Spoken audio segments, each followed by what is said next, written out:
Jim Jones, Fabulous, and Dave East on their podcast, he might be chilling out. He actually put up a post today, and this was his post. Let's see what he says. He says, so Jim actually wired 200,000, which, by the way, fifth, he's short 50,000. You said 250, okay? If he wired 200, he's short 50. But okay, but ironic, he's short 50. He said, okay, cool. He may turn out to be a good tenant after all. Samuel, I guess he's talking to the person who owns the building that they shoot the podcast in. If you need to make them pay, just give me a ring. I'm here. Now, I'll do one better. And fifth, I'm not trying to undercut you here. To Chano, Jim Jones, and Fabulous, and Dave East, I have about 4 or 5 studios that's literally within a mile from the Holland Tunnel, which is about like 3 miles from Times Square. It's just on the Jersey side. It's right over the Hudson. Everybody comes there, and I rent it out to a whole bunch of people. I'm down to whatever price y'all are paying. If you owed $250,000, y'all are getting fleeced. Now, despite our issues, okay, whether I use my studio and I've incurred those costs ever since I did Off the Record, even though I haven't been to the studio maybe in a month, right? When is the last time I've been there? With Lauren Conlon, I still have it. You know what I mean? The point is this. If you guys need a place to record, and by the way, I actually rock with you guys so much, I got a dressing room for y'all because apparently y'all be having like a dressing contest who could have the best, teener citizen drip. It's all good. We got a dressing room for y'all. But if y'all owe a $250,000, what I would charge y'all, honestly, like, I ain't no bullshit. Like, y'all shoot once a week, right? I could give y'all a block of 12 hours for once a week, right? Like, does the editors need to come to the studio and do work other than the day you shoot? But if you want to rent out my spot, 12 hours, I'll give you preferential. You can pick whatever date. We'll push any rentals or whatever back. It's definitely a better location than where y'all at, because the only better location than where I'm at is Times Square. And I don't think y'all in Times Square. But let me see. Every week, 12 hours. Let me try to do the math.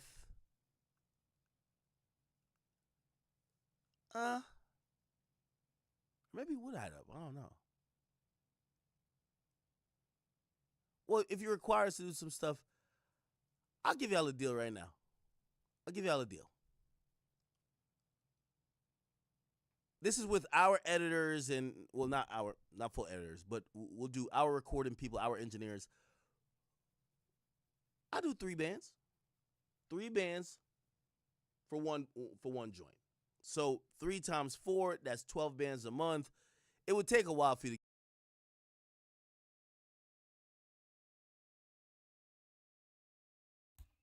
Prior to the fucking side.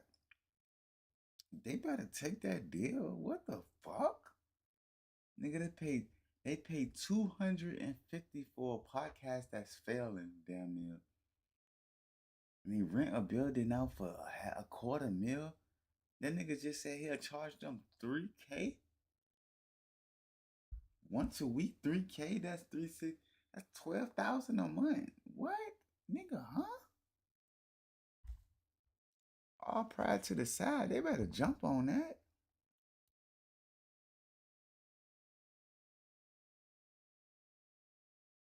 Get to $250,000. So really, 12 bands a month. That would be $120,000 a year. Come on, y'all get a place to record, and we'll put all your stuff in there. We'll even help you with set design. Shout out to my man Verselli. He'll give you a discount. We'll get your stuff in there. You guys don't have to be squatters. The squatter stuff is not cool. We'll help you out. We'll help you out. So, I don't know why y'all are paying that much, but if y'all want to get in a deal with me and I'll rent you my studio, it will literally take you 2.5 years of non-payment to even rack up a debt of $250,000. 2.5 years. Okay? And I'll give y'all keys. Y'all can have access to the building whenever. The key card might just have to be for that day. Okay? Anyway, Fifth is saying that they have paid the debt and look like the bullying from 50 or maybe the embarrassment where we're looking at these guys like, wait, y'all broke, has done the job. And that's where 50 always takes his micro wins. He wins. Not only no one is going to talk tough to him because it's 50 Cent. They can't talk money with him. But also, they don't want to be embarrassed by him. So whatever he might know that they didn't want no one to know, they went behind the scenes and covered up. And we heard nothing from Jim Jones, respectfully. And we heard nothing from Mano other than him saying, "Is smoking here? Does he want smoke?" He's called you a loser and a bum 15 times. I think he does. But okay, cool. So it looks like the podcast lives to fight another day. They have paid $200,000. I think that came from Fab, respectfully. Dave East, Mano, and Jim Jones, I don't think they got $200,000. I think that came from Fabulous. But it's okay. Nevertheless, the podcast lives. All right. Okay. Oh, 50's still boasting and bragging. He says, "Are you having a good day? Because I am. I'm number one again." La vida es impredecible. Spectrum Internet con fibra óptica no lo es. Es el Internet en el que más puedes confiar. Es todo.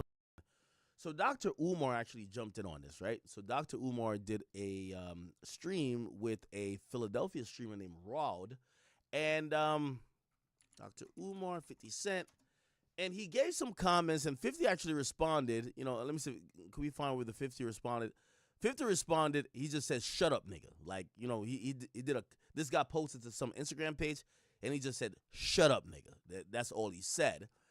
And, this is what he said right here. Here he says, "Shut up, nigga," right? There he goes. Now, if you're wondering why he said shut up, and by the way, Umar did respond afterwards, but let's hear what Dr. Umar said initially. Check this out. I saw the Diddy documentary. Here's what I'm going to say about the Diddy documentary. And I have no problem with black people holding black people accountable.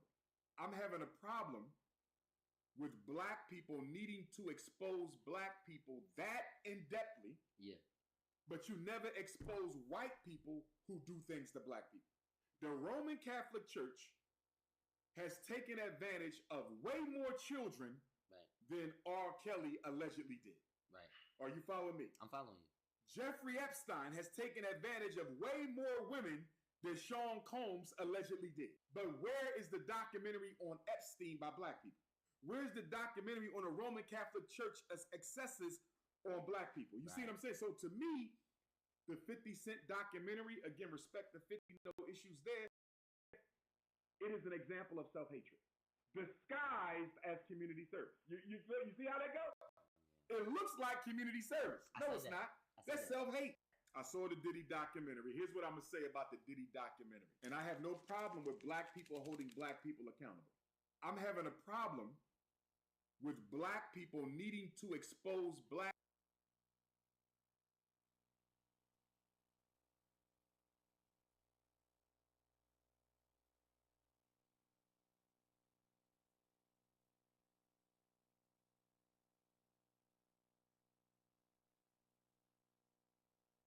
Yo, lame ass muted, bro. Fat ass.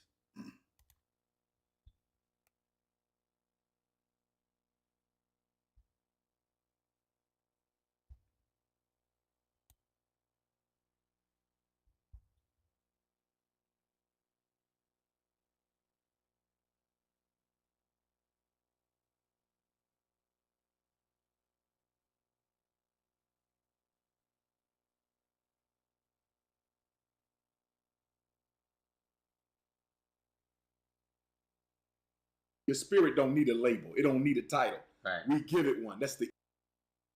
I don't care if you want to get it through a religion, get it through a religion. So America has an independent reality. Like a regular school for them because they. Beauty as a black woman is going to be determined. That's the mess. That's. We're going to the services. You follow me? Jonathan Majors. Jail for a crime I don't think he committed. Tupac went to jail. Agent, right? Yeah. I just want to bring him down because I don't like him, right? I'm not talking about them. That's the ghetto informants. I'm talking about, because my circle very tight, right? Yeah. But in my youth, you will be taken down. We need black power. Them, right? Yeah. Look, 5'5" thick in the boss. What that mean? You have a spiritual burden. Mhm. See, it's not about promise. I want to know why he be muting himself and be talking like, nigga, you know you mute yourself. You just like doing that shit. Excuse me. Watch Yeah. this. Oh, a muted chat? Watch this. It only take 5 seconds to read your chat, fat boy. Like, what the fuck?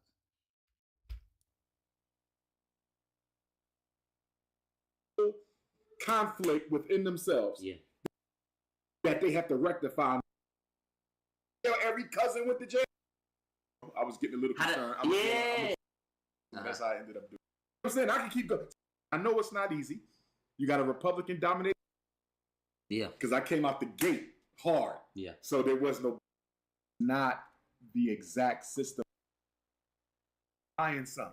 Everybody out here shopping for Christmas stuff. You see? And this right here is really one of my most disappointing periods of the entire in my universe. Yeah. More than we hate anything else in this world. Wow, thank you. Oh, what? Sorry, Chad.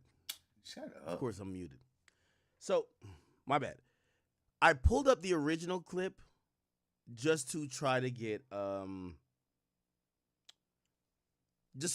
real context.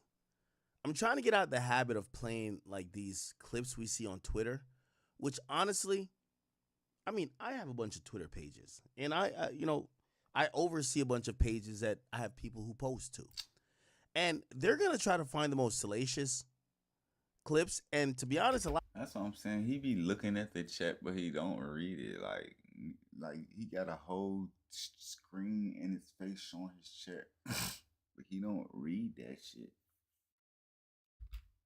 A lot of times to be out of context.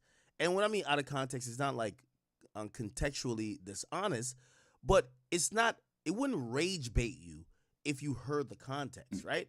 Like if I just clipped 5 seconds of someone saying, yeah, and that's why I don't fuck with hoes with blonde hair. You're like, whoa. Right? But if you heard a conversation, I'm like, oh, yeah, I got set up 15 times by that. You're like, oh, it makes sense. So a lot of times when I see shit on Twitter, I try to find the original source and watch 3 minutes before the clip and 3 minutes after. I don't know if you guys like agree with that principle.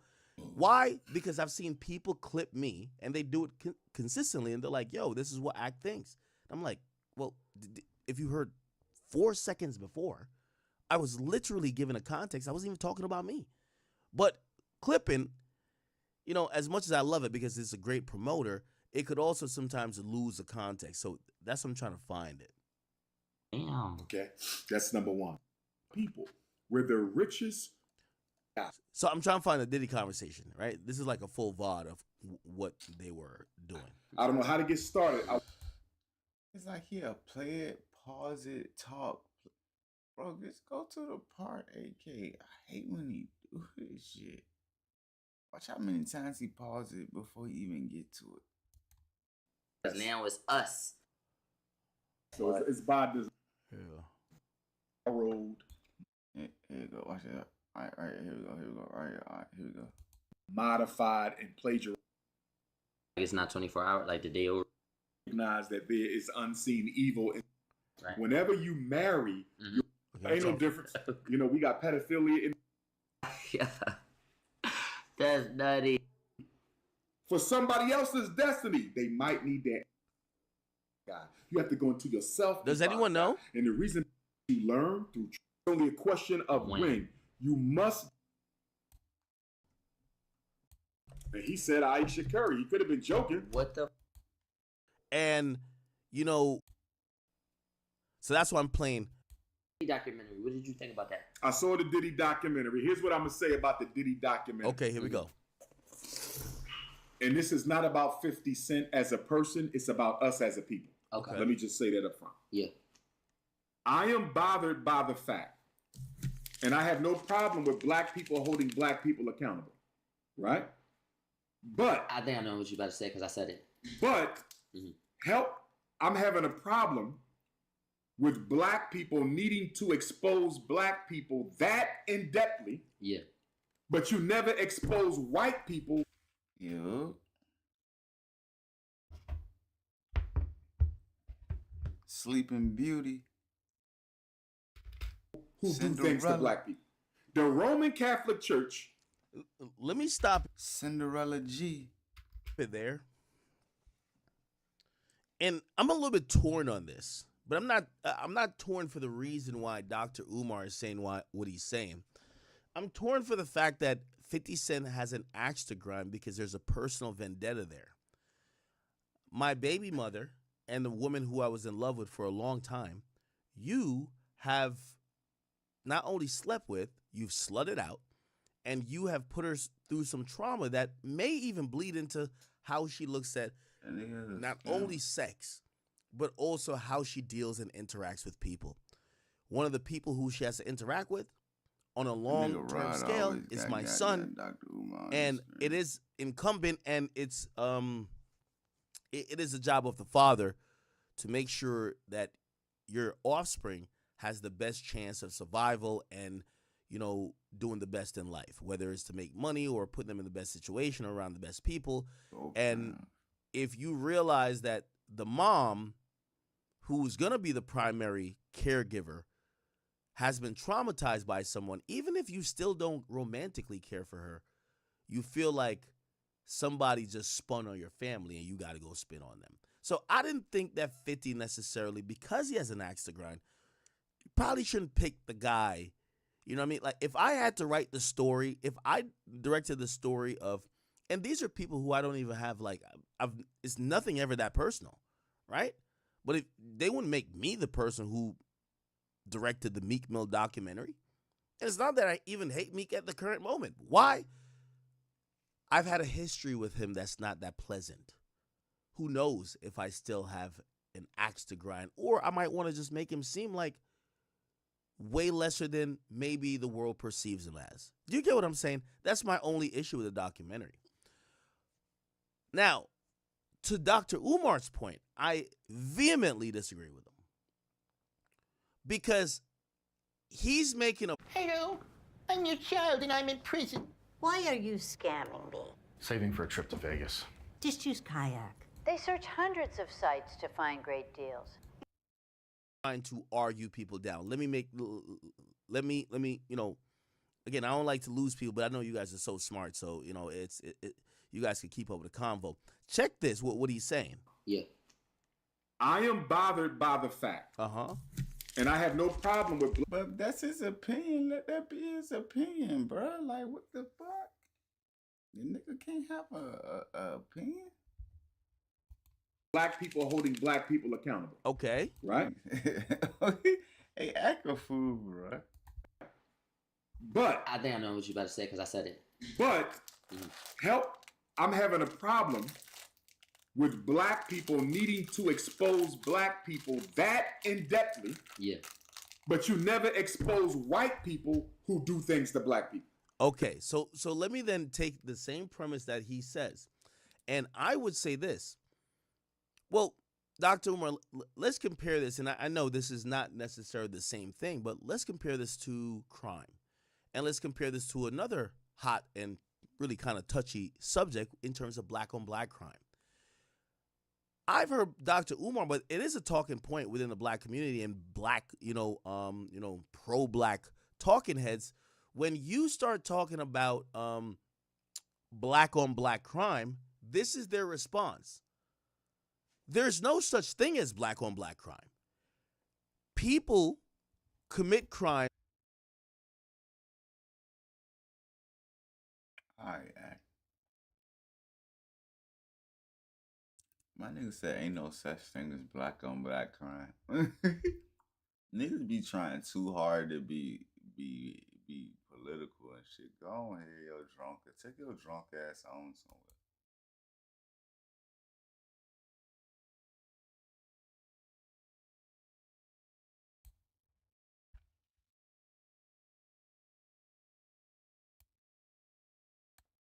The culture more. You still going?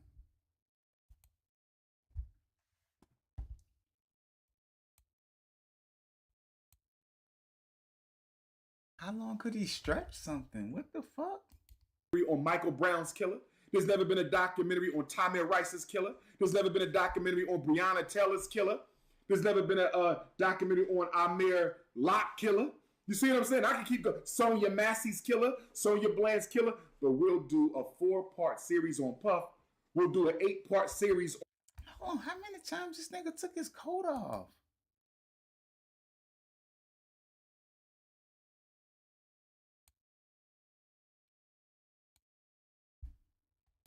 From us.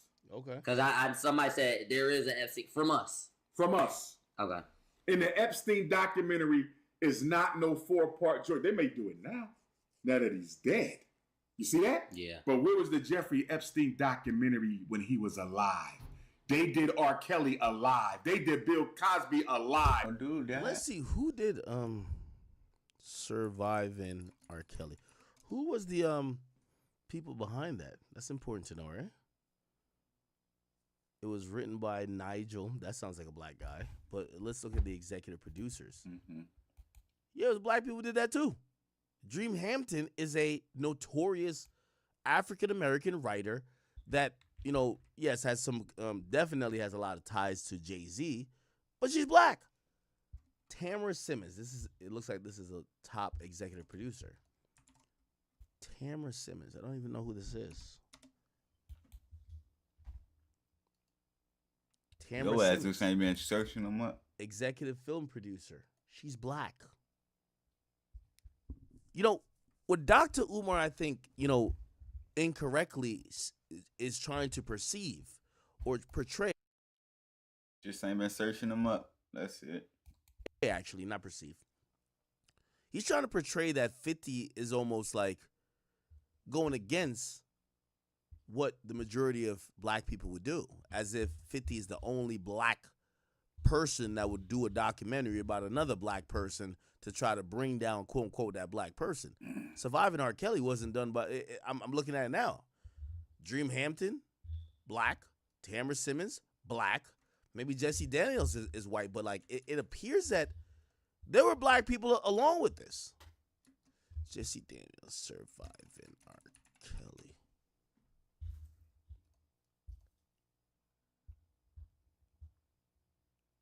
Okay. See, that's why. I don't really know who this is, but I would imagine this person's white. Flacco whack as Joel, fuck. okay, so it looks like it might be half and half. Joel Karsberg, this person gotta be white too, right? That's white, film producer, white guy. Let's keep it going. Don't search up everybody. Jessica Everett, okay, another person that's white. And this person here, who is this? Maria Pepin, clearly black. Once we see Bad Girls Club, come on now. And I'm seeing a small picture right here. She never mind, it's a white. white girl. What the fuck? It is a white girl. So there's two black people, which My nigga said, hey, nah, his stereotype is a fool. My nigga said she's clearly black because it said Bad Girls Club. Nah, his stereotype is insane. He gotta tighten up. They wanted to bury that motherfucker. Now they trying to make sure R. Kelly, yeah. They put a nigga in the dirt. which again, I'm gonna be honest with you. I think Dream Hampton, if you don't know, she's like a big deal. Like she's a big deal when it comes to like whatever. Okay, let's actually read. So filmmaker, music. My nigga it was only 2 black people. My nigga started searching up the other names. All white. My nigga stopped searching up the names. That nigga act me too funny, bro. Critic Dream Hampton served as the executive producer together with okay, and okay, let's not think about who came involved. Let's just think about who were the people behind it. Dream Hampton with some white people and Tamara Simmons. So it looks like 2 black people, 2 white people. Again, I know it's a little bit more mixed, and I'm pretty sure if we look at, let's see, The Reckoning. Yeah, like it's like the point he trying to make ain't going through. It ain't like it ain't. You know what I'm saying? The point he trying to make ain't pointing. It ain't adding up right. He swear the whole everybody was gonna be black. It's gonna be the Reckoning. Diddy. Let's see. Fuck. Can we find it? Okay, Sean Combs, The Reckoning. Let's look at their executive producers. 50 Cent, clearly black. Hey, Emporium, thank you for the 10. I'm gonna read it in 1 second. I'm pulling up the chat here. 50's black. I know Alexandra Stapleton. She's black. That's what I'm saying, bro. Why the fuck do it even matter, dog? Like, huh? The fuck? Same shit I'm thinking, bro. I want to know the same exact thing, man. Let's look at Stacy Scripter. Who is this? Okay. Stacy Scripter, VP of Programming. She's white. So, like, listen, the narrative comes from the two people at the top. It's 50 and Alexandra Stapleton. We're never seeing these people on screen. Just like Surviving R. Kelly is Dream Hampton and Tamara Simmons, right? We're never seeing these white people when it comes to the Surviving R. Kelly or even Sean Combs, The Reckoning. The point what I'm trying to say is that the only argument you could make is not that, 50, why are you targeting black people? Because you can't big up Surviving R. Kelly. He was wild. When it's the same thing. It's black people who did that too. Right. So the only thing that sticks out is that 50 didn't like this nigga. And 50 was beefing with this nigga. And then some people could bring up, well, 50 may have been accused of certain stuff that might be eerily similar to what he's accused about. And you're writing a story about how he's so bad, but maybe. No bullshit. My nigga just went to the black people, but it's a whole rack of white people. Yeah, not trying to search them names up.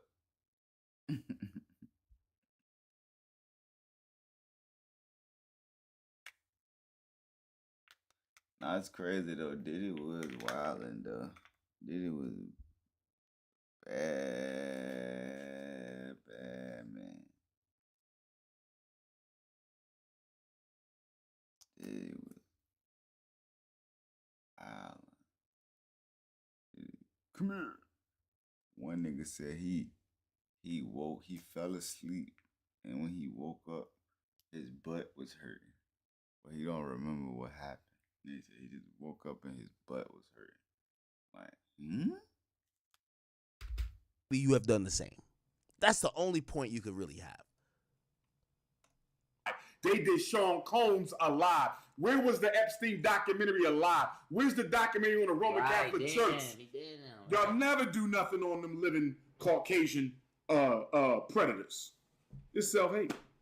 I'm not excusing what Puff did. No, yeah. But at the same time, I'm saying that look at how you go out of your way to embarrass one another, and you don't do that with the enemies of the race. Yeah.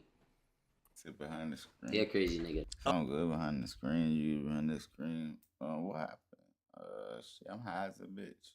I'm cooling though, but I am high as a bitch. Geeked up. What's the problem? I supposed to be geeked up. That's the point. So, if I ain't geeked up, that mean the weed ain't working, but it worked. So I'll leave it at that. I did see that. I'm talking about that shit be happening. Dr. Umar did respond after 50 Cent shut up there. Dr. Umar, 50 Cent. He responded with like a long ass post. It was kind of eloquent, a little bit. And let me see if I can read it to y'all. Here we go. He wrote a whole thing.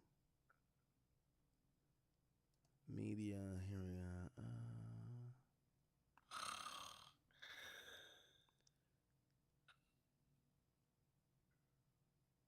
He wrote a whole thing. Why can't I find it? Yeah, why can't I find it? Very glad. Here's Dr. Umar.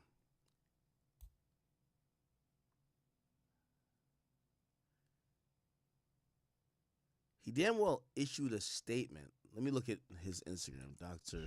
Umar, Instagram. Here we go. Maybe it's on his Instagram. I think it is. Okay. Here we go. So it's a United We Stand. Dr. Umar Infatunde. I didn't even know that was the last name. He says, peace and Pan-Africanism. Mr. Curtis Jackson. It's been brought to my attention that you posted a clip of my recent interview with Rod on your Instagram page. I got no beef with you, big homie. But I always stand on business. And I meant exactly what I said. I'm proud of your new film studio. And I think we should collaborate on a few projects for the culture. I have a strong base of grassroots support in Shreveport and throughout Louisiana. How about, what is this, like a job interview? Yo, Dr. Umar, get to the shit. How about we That nigga Act always wants somebody to beef and go back and forth with each other. He never want peace. Like, Act a funny ass nigga, bro. He love violence, but quick to claim to be a civilian so quick. produced a few documentaries and docudramas for our people on the Black experience. I'm a leader in Black global Black consciousness, the most popular Black scholar in the world, and I got a Black youth ready on all continents. I was a fan of Power, Raising Kanan, and BMF, but the time has come to turn the corner and start producing more socially progressive and culturally enriching content for our community, especially the youth. Put up or shut up. I'm ready for a real independent Black TV and film revolution. Let's get to work, big homie. Tomorrow is promised to no man. All we have is now. Most requested scholar. Yo, Dr. Umar. Brother, I fuck with you, but What's Smalls?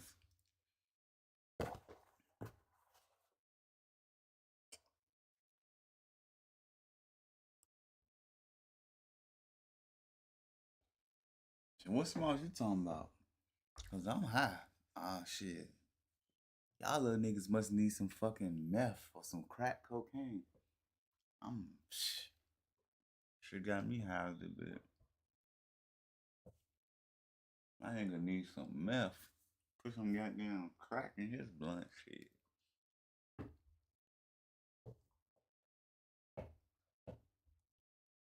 That's what I'm like. Diddy still gonna be rich as a bitch. Still gonna be fucking on these hoes. Still gonna be dicking shit down. Still gonna be beating bitches up. What's the problem? this was a goddamn disgrace. Actually, I seen this thing before. I didn't read it until I'm on stream. Yo, Dr. Umar, bro. Bro, pick your head up for some fucking air, gang. Wipe that glaze off your face, homie. Come on, gang. Brother, I know they're locking you out of your accounts. I don't know what type of fraudery is happening when it comes to you. Not necessarily you're doing it, but look like, people are playing with you. We like you, and I ain't gonna lie to you. Like, when I started seeing people embracing you, I thought you were supposed to be our Martin Luther King. You and Tariq Nasheed. You probably the only nigga in the world that looked at Dr. Umar as like, come on, bro. Like, stop it.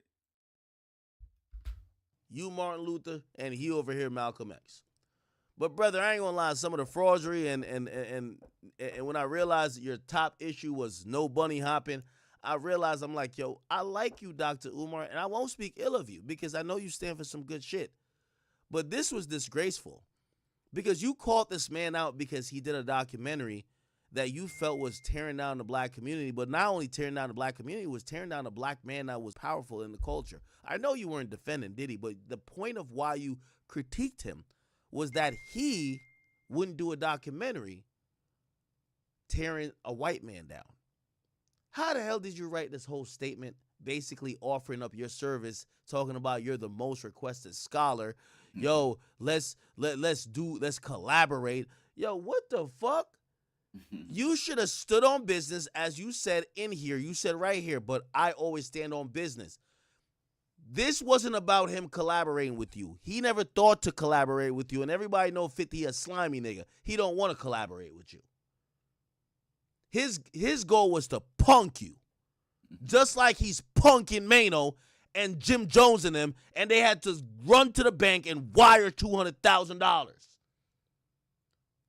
Mr. Ifantunde, what you should have really said to him, hey,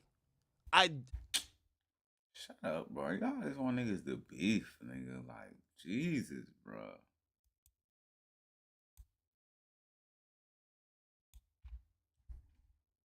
People thought Drake was. I won't say that. I do believe that this wasn't it wasn't the best year for him. It started to make us question a few things. And again, I might be a fool when I say this, but, you know, I'm one of those people, when I read the Bible, I'm like, so you're telling me that we're reading the Bible, and we got to read that God sent his son here 10,000 years ago for some other people who existed in that other time, but we out here struggling now, he won't send his son now for us?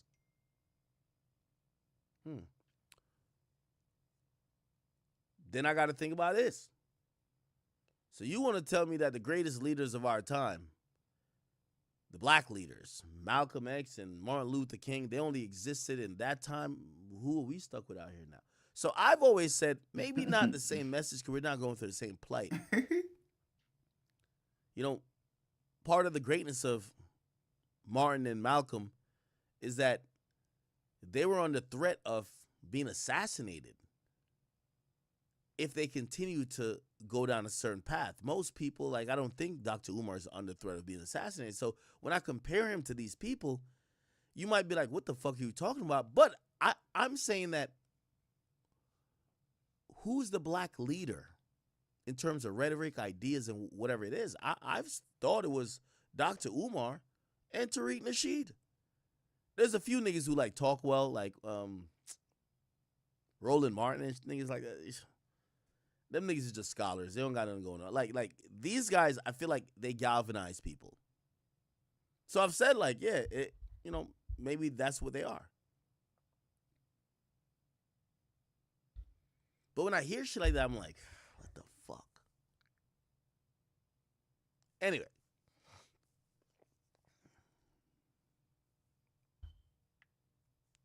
I wasn't trying to criticize Jesus.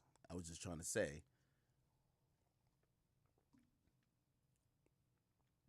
I do believe in every era there are people that represents the overall picture.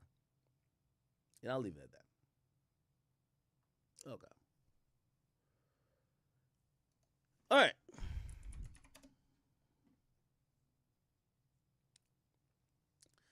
Before I get to the Atlanta, and so this is the last topic before I get to Atlanta. Wale, I'm not talking about the intern. That's one of our chat niggas. Wale the rapper,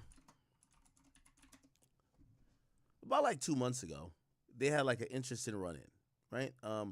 Essentially, Wale was at, I forgot where it was. Let's see.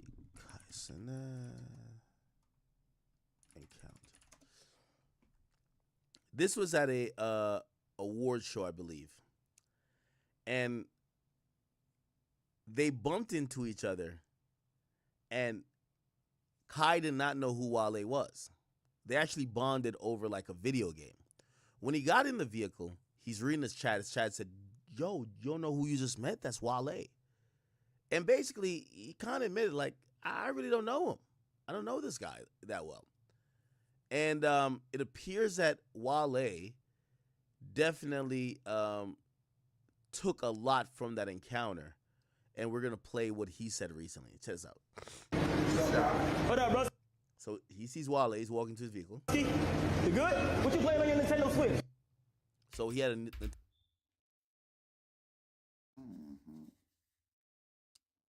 That nigga Kai lame as a bitch for this.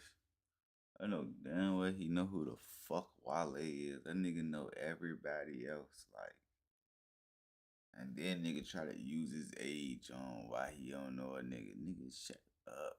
You know a nigga. The fuck?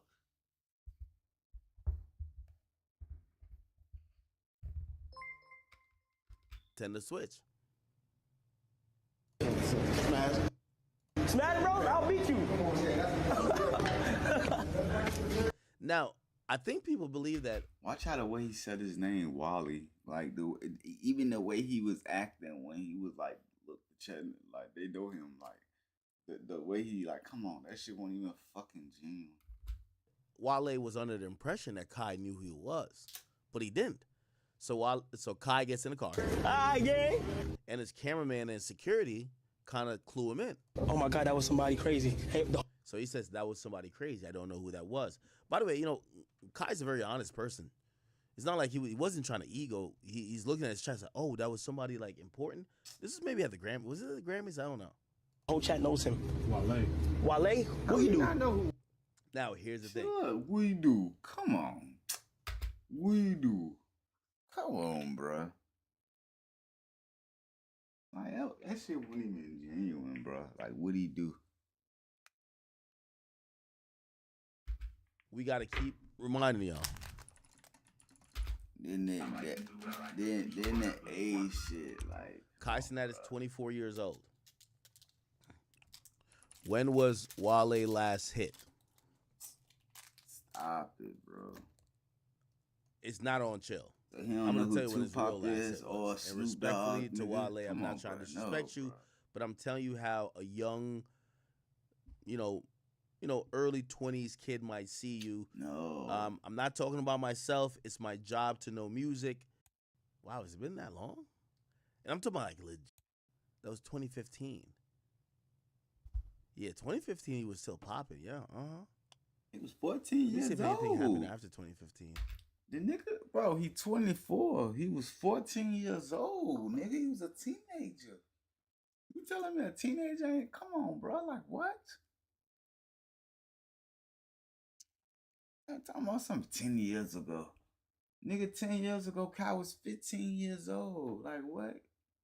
So you telling me 15 years old? Come on, bro. Stop acting like that nigga know who the fuck Wale is. That nigga just trying to be big-headed and shit. The nigga know Snoop Dogg. The nigga know mad other old-ass motherfuckers. In any of these situations, yeah, 2015. Okay. Why did I say that? Okay, let's say his last real hit is in 2015. Like, look at the way he said, what'd he do? What you mean, what'd he do? Like,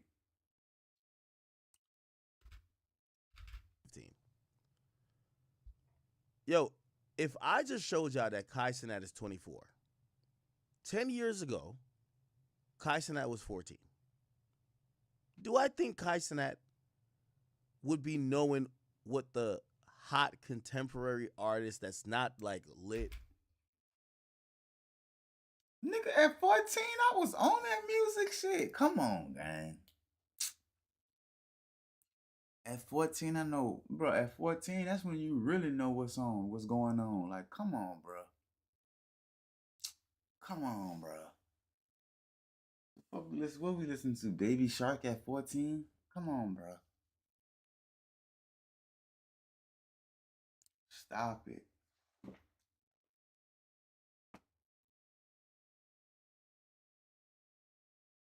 And Kai was one of them dancing ass niggas too.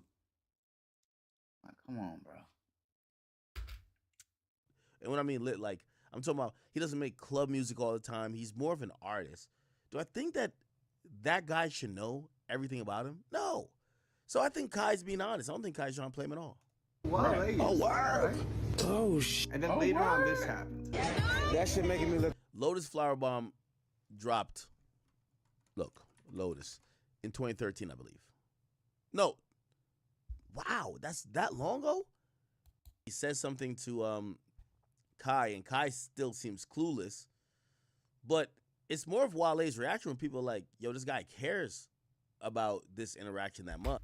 Nigga said the no hands with Walker and them. No hands and them. No hands. You know who the fuck Wale is. Nigga know who Waka Flocka and Gucci Man is. What the fuck? Right? And people that's like saying I don't know who Outkast is. I don't know Andre 3000. Bitch, you know Andre 3000.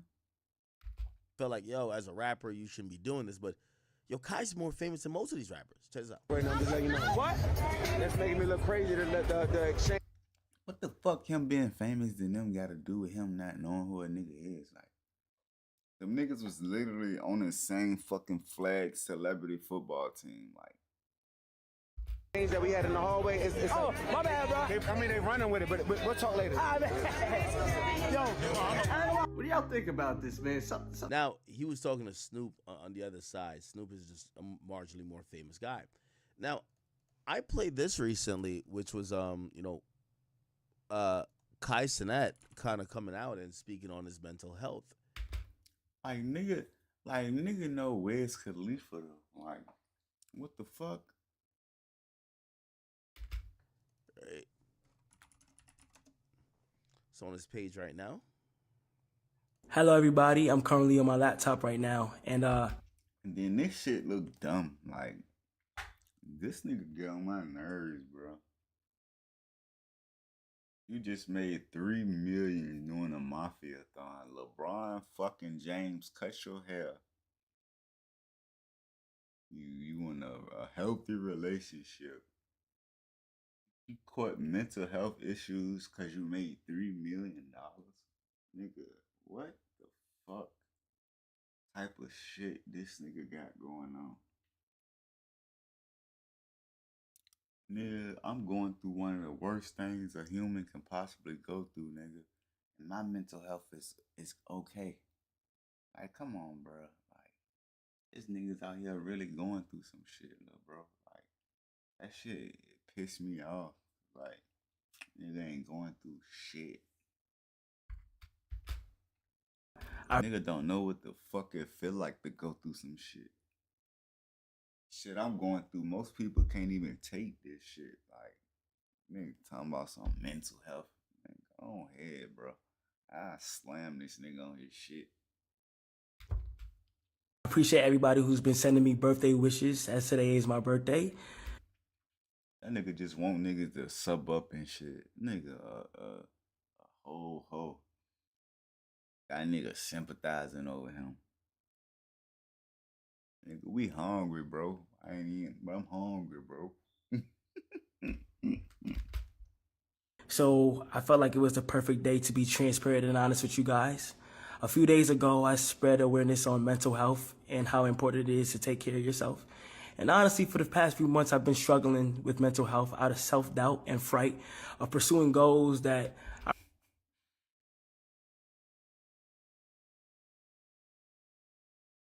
It's just sad.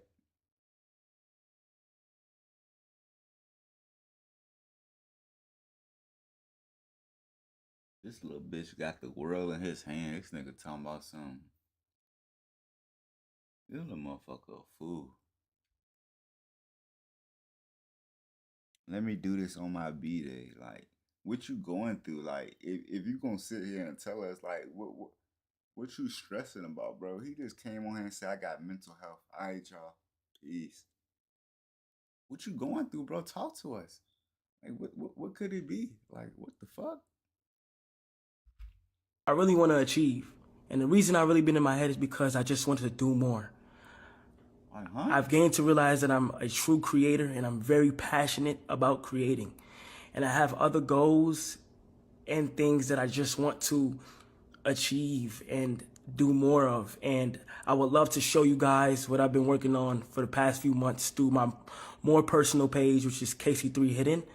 I am going to go private soon on that page, so whoever gets in, but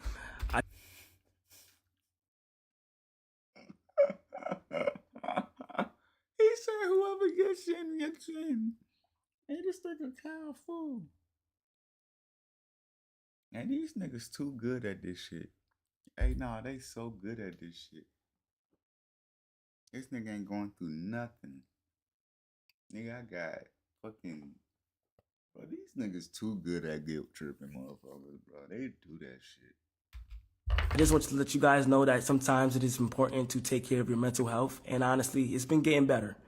It has. But out of frustration and fear, I just been in my head for some reason. I never had this feeling before, but I want it to be known that I truly want to create. And I don't know if I'm getting mature or I'm just looking things at a broad point of view, but I am so passionate.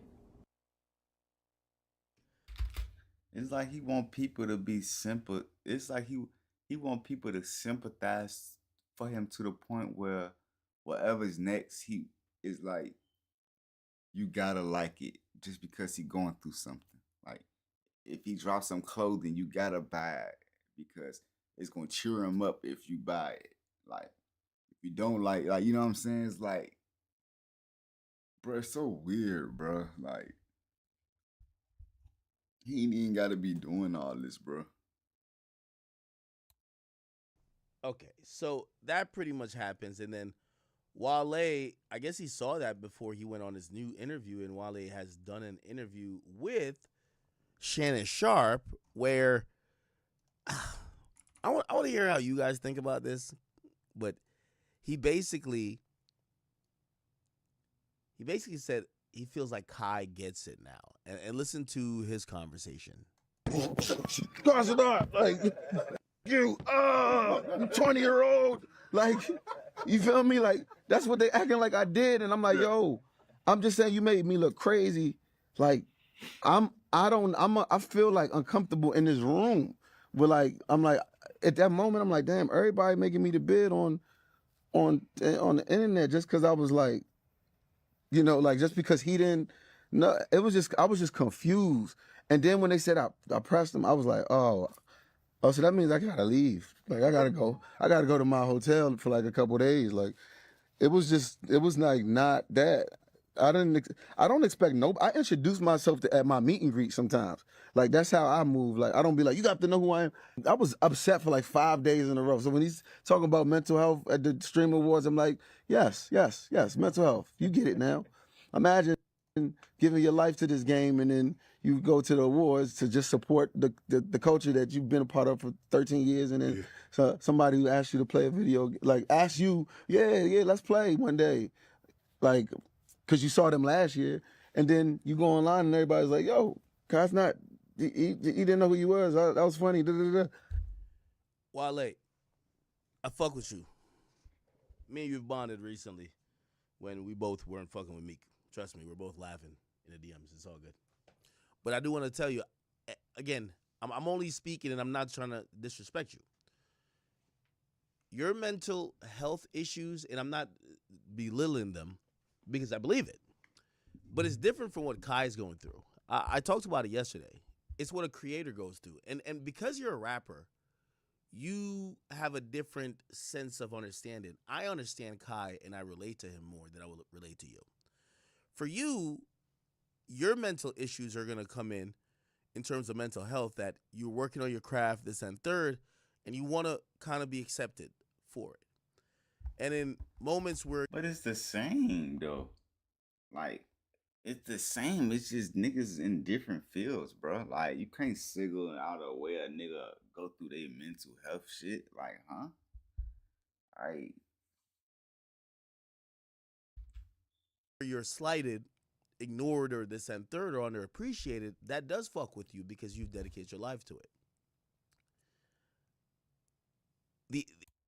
I believe when you went there, you are Wale, the artist, but the man just trying to get is a bitch, bro.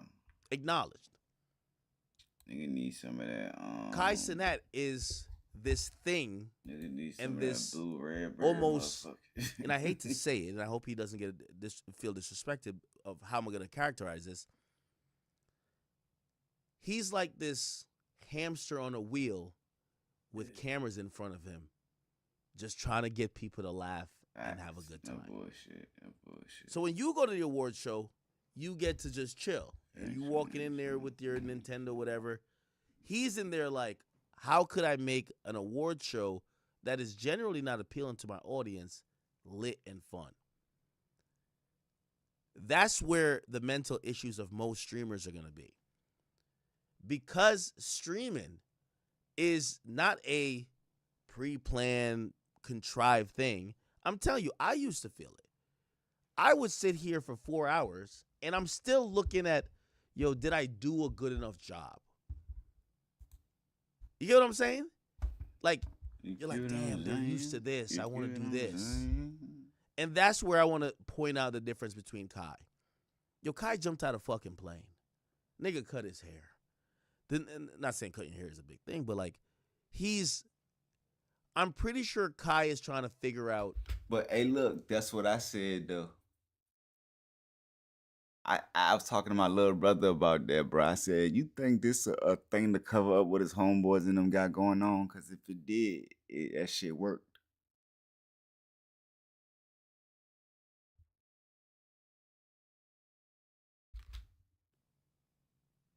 What makes him happy outside of entertaining people?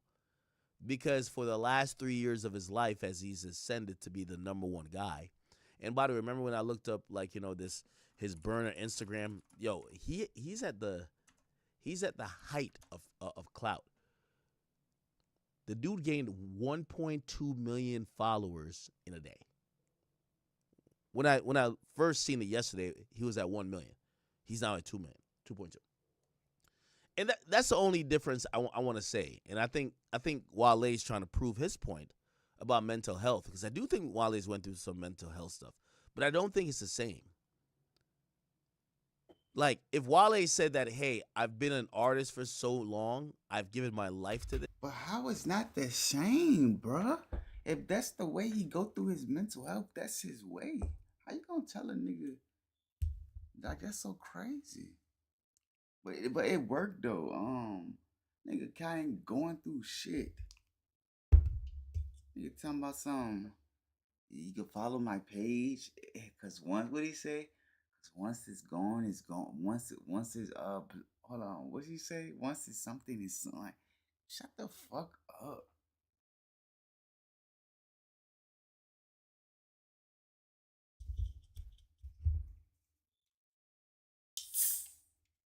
Dude, crazy.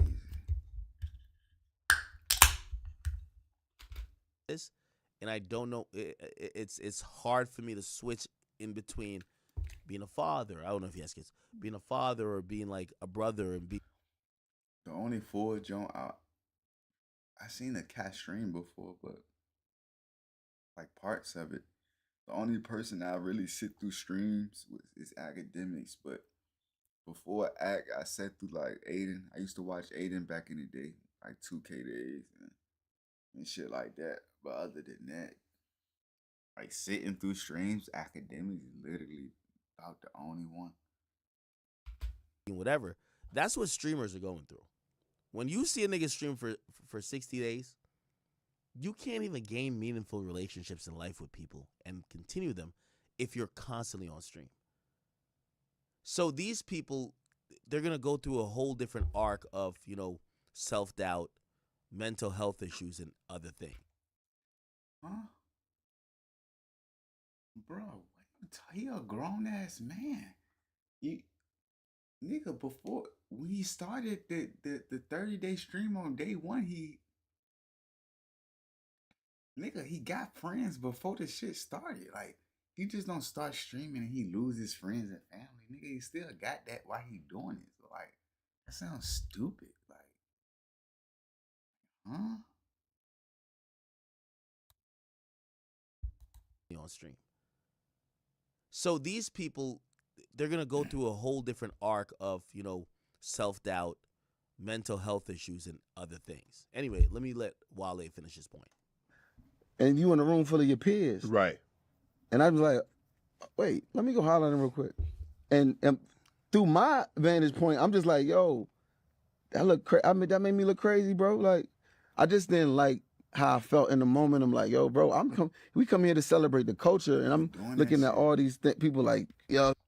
But not only that, he do it with the people he love. Like, while he's streaming and doing what he do, he's surrounded by people he fucking love. Like, it ain't like he isolated and he by himself. And like, nah, nigga surrounded by his friends and family and shit. That nigga doing some PR shit. It's cool though. He doesn't know who you are. It's so funny. and I'm watching all these people receive awards. It just was like, let me say something before I roll. And they took it as me personally. Hold on.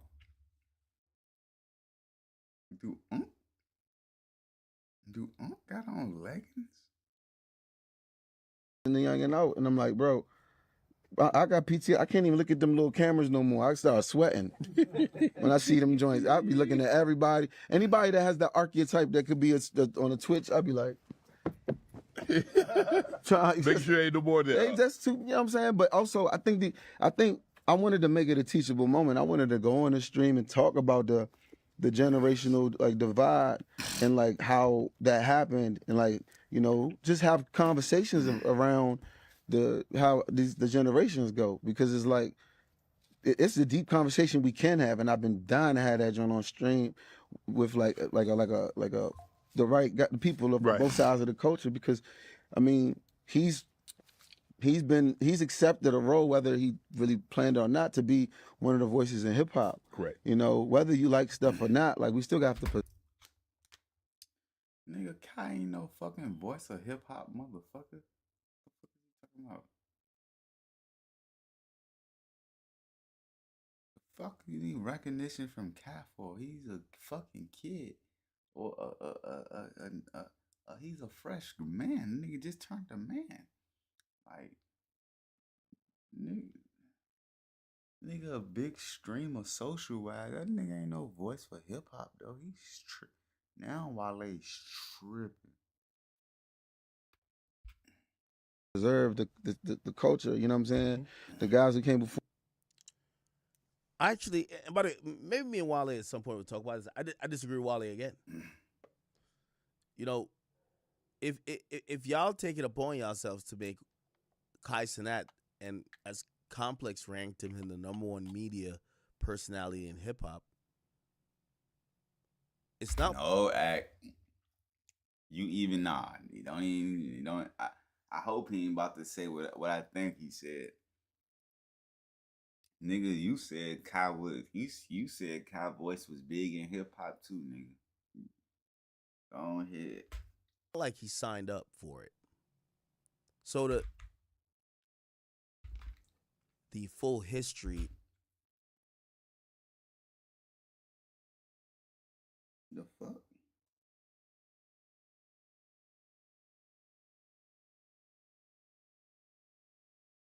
Every rapper, actor gone.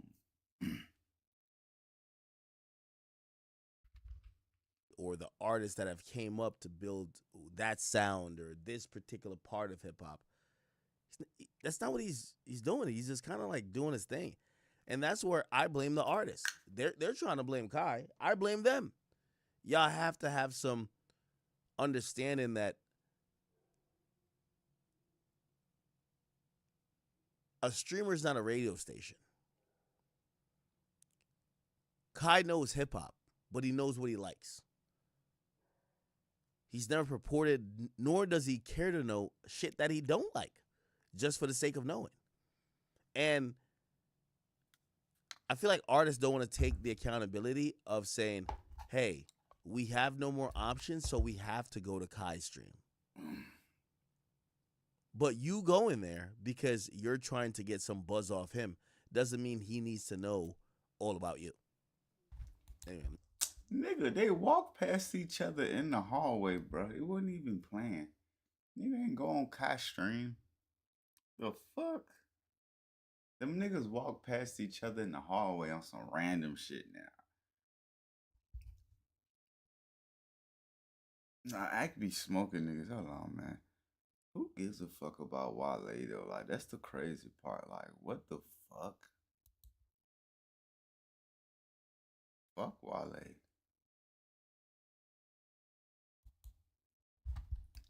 I want to give you my perspective, okay? So yesterday, you know, everybody's on me. Yo, Ack, when are you going to post the sales projections for 21 Savage, this and third? Which, by the way, you know, I did post it. Shit, I ain't going to lie to you. You know who called me? It was like, Ack, you better post it because I'm on his ass. I'm on his British ass. We're going to get the tea. Like, he's always got some joke. He trying to 6ix9ine or something like, yo, you got to post it because he just wants to be in the comment section strolling, right? And I said I did post it. I got a new page. It's called Chartdemics. Okay. If you guys care about your favorite rappers' numbers, who's selling, who's flopping, who's botting, 6ix9ine be want to be relevant so bad. Bro, it ain't working, bro. You could troll all you want, little bro. You washed. You could drop all you want. You can get Future to make a song for you. Nigga, Youngboy could make a song for you. Nobody want to hear that shit, 6ix9ine. That's crazy. We have random arbitrary stats. There are times, this album has been #1 for this amount of weeks. You can see it about any artist. Like, for example, you could see it about Mariah Carey. You could even see it about comedians, and then even down to Taylor Swift. Okay? So we have launched, and this is, again, within the Academy Network. So people expect, there's a group of people that blame me for introducing numbers to the local fan that people now keep saying flopping, right? Be like, yo, you flopped. And I disagree. I think 50 did back in the day, but they're saying that, you're the one who's kind of done it over the last 10 years. You're like, hey, this person's on pace. Granted, there's chart data and all these type of things, right? So people were getting on me yesterday. They say, yo, Ak, you better post this shit, man, about Savage, right? And, we talked about it on stream. Savage is on pace to do about like 55,000 records first week with the album called What Happened to the Streets. And, again, just to show you the proof, we did tweet about it. And the tweet is here. You're going to see it. And, by the way, I want to keep it fair. I have a team, but I authorized and I put this tweet out because I want it to be fair. Okay? 21 Savage, What Happened to the Streets, is on pace to sell 53K first week. Now, I'm not going to lie. When I put that out, and obviously, whatever, it was quick and swift. But there was other pages posting their own shit too. I noticed instantly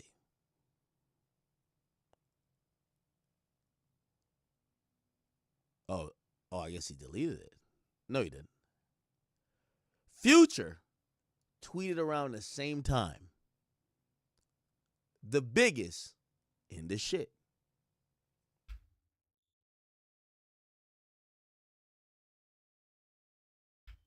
Interesting. Now, obviously, I thought this was random. I served the base. I think a lot of people were looking at like, is that a little shady? I was getting told from fan pages and other people, yo, there's something there. I kind of dismissed it. But today, I seen Savage send off a whole bunch of tweets. Before we get to the tweets where he calls people's names out, so right when 21 Savage's predictions come out, Future, who hasn't tweeted for a while, randomly tweets out the biggest in this shit. Okay? At like, it was pretty much 30 minutes after the projections came out. He says, biggest in the shit. Then we see 21 Savage kind of come back a few hours, and then he tweets out, for the ones that don't get it right now, it'll sink in later. I was lost too. But he says in his tweet, the realest in it, with the emoji. Now, I didn't know these two were, possibly either talking to each other or whatever, but I realized Future used his emoji, Savage used his emoji, and I'm like, okay, but they might just be piggybacking off what each other says. Then Savage seems to make it a little bit more obvious. The biggest change all the time.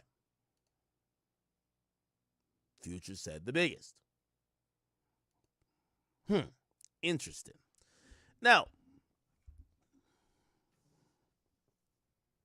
I was confused. I hit Savage a few times. Didn't get him. And I get it. He's doing his album promo shit. But of course, I got to do me. Damn.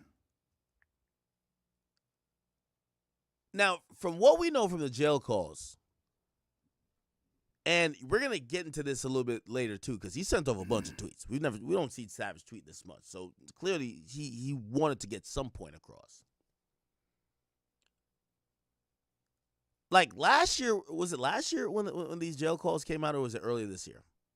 Everybody was saying Savage is like this real ass nigga, this and third, which, you know what I mean, I believe as well. You know, shit. Truth be told, you know, and I'll be very transparent. My relationship with Savage, anytime me and him are on the phone, man, half the time we're not even talking about music. He's one of the only people who I feel like, I remember he went to Jamaica not too long ago. We found out, I know y'all keep with the British joke, but we found out that his family is actually like family's from Jamaica. His family's from the same parish as mine. Savage was like literally probably like 15 minutes from where I grew up in Jamaica. And he kept calling me because he wanted to find out if his family was related to my family. Because that would be kind of crazy because, shit, you know, we're kind of cool, but, like, we could have ended up being related. Maybe, like, second, third, fourth cousin. Who knows? And that's how, if you've ever been to, like, some type of country-type place, they'd be like, yo, do you know the Simmons? So he's calling me, do you know this? Do you know that? And I only say that to say to y'all,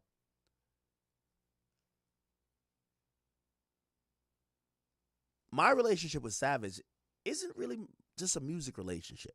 And I have usually mostly music relationships with, where if something happened to me or if I wasn't, like, you know, talking about music, they wouldn't reach out to me. So that's why I say that. And I've always looked at him as someone who's really, he's never, like, giving me an image. Like, there's certain rappers when I get on the phone with, I'm getting a rapper. Like, Savage will call me and he'll debate me like he's a chat nigga, like, because he watches the streams. I fuck with him. And I say that to say because my understanding of him as a person is different. But that doesn't also make for me to be picking up for his music either, right? Like, he's said it before, like, we cool, but, like, you like other people's music more than mine. It's fine. I don't care, right? So I'm giving you the context of how I've ever seen Savage from my lens. Because if you also look at what I said, I said, you know, and some people probably thought it was corny or whatever, but he eventually tweeted out, he said, last year I was the realest nigga for trying to stop Thug from exposing Gunna, but now I'm fake. Now, I don't know where he's getting that from. The reason why I responded and I said, you're the realest, is because I've only seen him do real shit that rappers wouldn't do. Do you get what I'm saying? I'll give you examples. 21 Savage is really good friends with Meek Mill. 21 Savage, obviously, I don't know what their conversation is, but clearly Meek was not liking me, was probably really hating me at a point. 21 Savage put me on the phone with him and said, yo, listen. And he said to Meek, he said, Meek, I fuck with this guy right here. I fuck with you, but I fuck with him right here. And I want you guys to talk and figure it out. I'm going to sit here on the phone with y'all. And I'm going to be honest with you, I respected that. I respected that a lot. In any situation where he's ever been cool with someone, and by the way, it gives more context to me in how he deals with everything, because y'all give me what y'all think. And this is what he also told me. And this is really shit. He said, yo, listen. He said, He says, before I let two people I fuck with get to the point where they do some shit that where someone gets hurt, that I gotta pick a side, I'm always gonna try to put them on the phone, get them together. I think that's some real shit. I think, I don't think nobody, the conversation about Savage, nobody's ever acted or put out like he's pussy. No, like that would be the furthest from any conversation happening. But when you hear the leaked tapes to anything, Savage is always the person saying, yo, let's get these people together. He got Metro on the phone with Drake. He's trying to squash that. He's the one. And I know some people felt that, well, you said the Thug on the call. Man, well, why don't you, man, how about you don't just disavow him? Just use Gunna and you can make money off of him. Some people didn't like that. However, the overall point, yo, listen, even just treat it as business, but don't shit on his career and try to kill it. I've never seen any artist beyond Savage who seems to be trying to bridge a gap with other artists that got issues that don't necessarily got to do with him. However, what has to do with him is that he's friends with all of these people. Now, in my opinion, and this is why I said I feel like that's real. In my opinion, I heard the jail call, and by the way, he didn't think that was coming out. Doug didn't think that was coming out. So when he was trying to, like, do I got to play the call? He says to Thug, he says, man, Slime, I don't really think I don't think it's like that, but I get it. And this is one thing, and when it comes to like street stuff, like me and him ain't talk because he don't really give a fuck about my opinion. I'm a logic guy. So like, he's a smart guy, so he would talk about logic shit. He's not gonna be like, yo, Ak, what you think about this street shit? No, if we ever mention that, it's not gonna be something we both agree on because we're not the same people. Like, he's a street nigga, I'm not, but he's logical too. So, if you ask me, I actually believe that when it comes to the majority of issues, and I haven't heard anything yet. And if y'all could tell me y'all hear anything yet, and no, this is my one blame to Savage, and I never told him this, so I don't know if he'll ever hear this, but because he doesn't ask my opinion about it. But I would say this to him. This is his one thing. I could tell he's a loyal nigga. And sometimes when you're loyal, you become loyal to a fault. And the reason why I wouldn't say that to him is because I know, and it's been situation. I've been around Savage where I'm also around people that hate my guts, but on Savage word, everything is cool. You know why? Because he's telling them, I know, maybe Ak is all the way wrong in y'all minds, but that's my nigga. That's a loyal person. And that's what I think the internet is not understanding. Now, I'm not here just to preach for Savage. Just to let y'all know. But I'm trying to give some context because today, and I was trying to get in contact with him like the whole day, I was trying to figure out a lot of these things.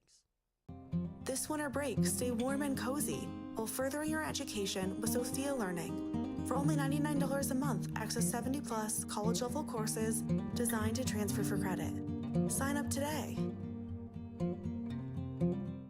I've said this about Atlanta before. I believe there's a lot of fractured relationships. There's a lot of people having to either pick a side or been forced to pick a side that has fucked up the entire ecosystem, and not just about music. It's also fucked it up about how these people carry themselves, and I think it's gotten to the point of morally where they're like, yo, listen, I'm not a fake nigga. And that's why we're getting a very interesting outlook on everything. So let's start with the obvious.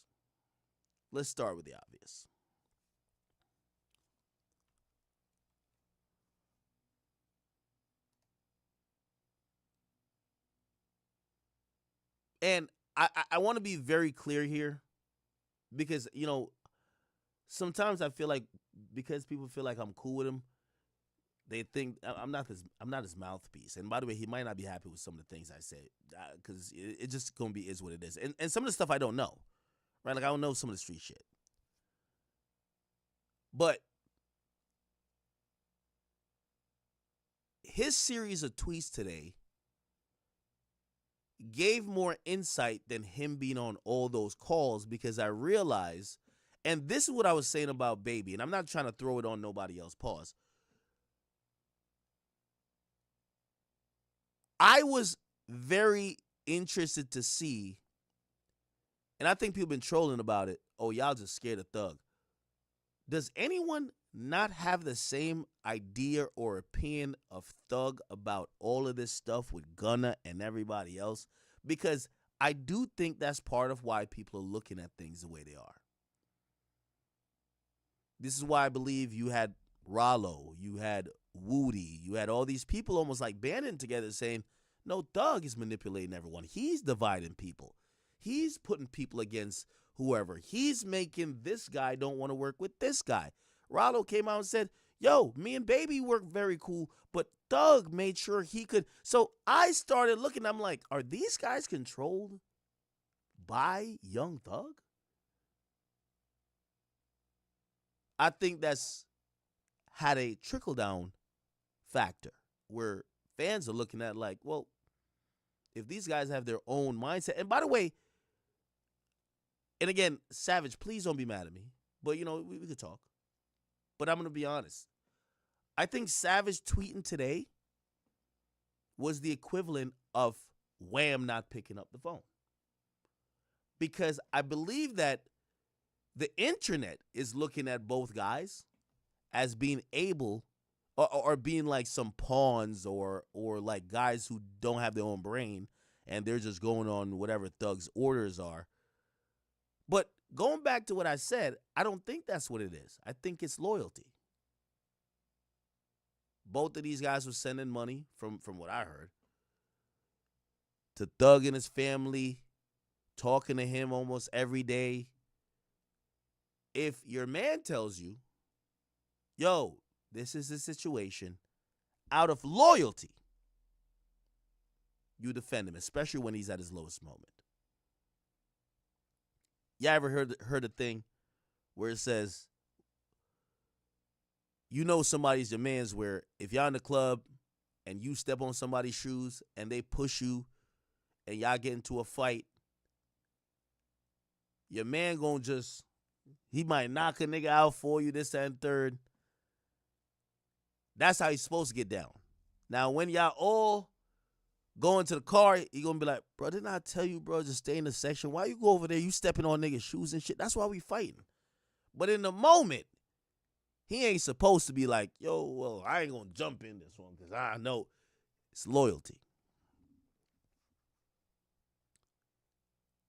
And to me, that's what I felt Baby and Savage were also thinking about. But we never heard them vocalize it. We still haven't heard Baby vocalize it. We heard Thug say pick up the phone, but we haven't heard him say anything in terms of acknowledging that. I felt like, and I'm jumping ahead here because I'm going to really intricately break all this down as best as I've seen it, because I was going down a rabbit hole. Because I was just like y'all. I don't know if this was y'all. I felt like all these Atlanta niggas got along. I thought they all loved each other. So some of these tweets are like confusing me.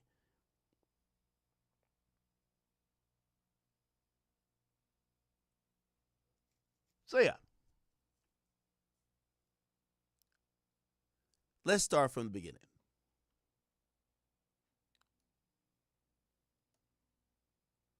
I seen News Made It posted. And this is where I go. I don't know if you guys follow this page. You should.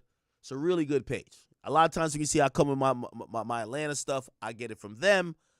Or I got a few niggas in Atlanta. They might call me and tell me some shit. I'll be honest, right? They identified it really quickly when they posted Future shit yesterday. The biggest in the shit. Then they posted Savage shit, the realest in this shit, and the biggest change all the time.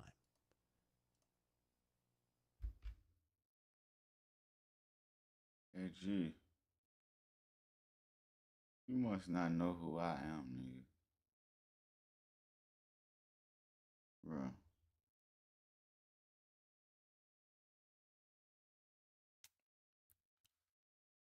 You must not know about me, bro. Like, I could stay up for 3 days without sleeping. Real shit. I probably could doze off like every once in a blue moon type shit. When I have enough blunts in me. But like, bro, I do that stand up shit. I swear to God I do.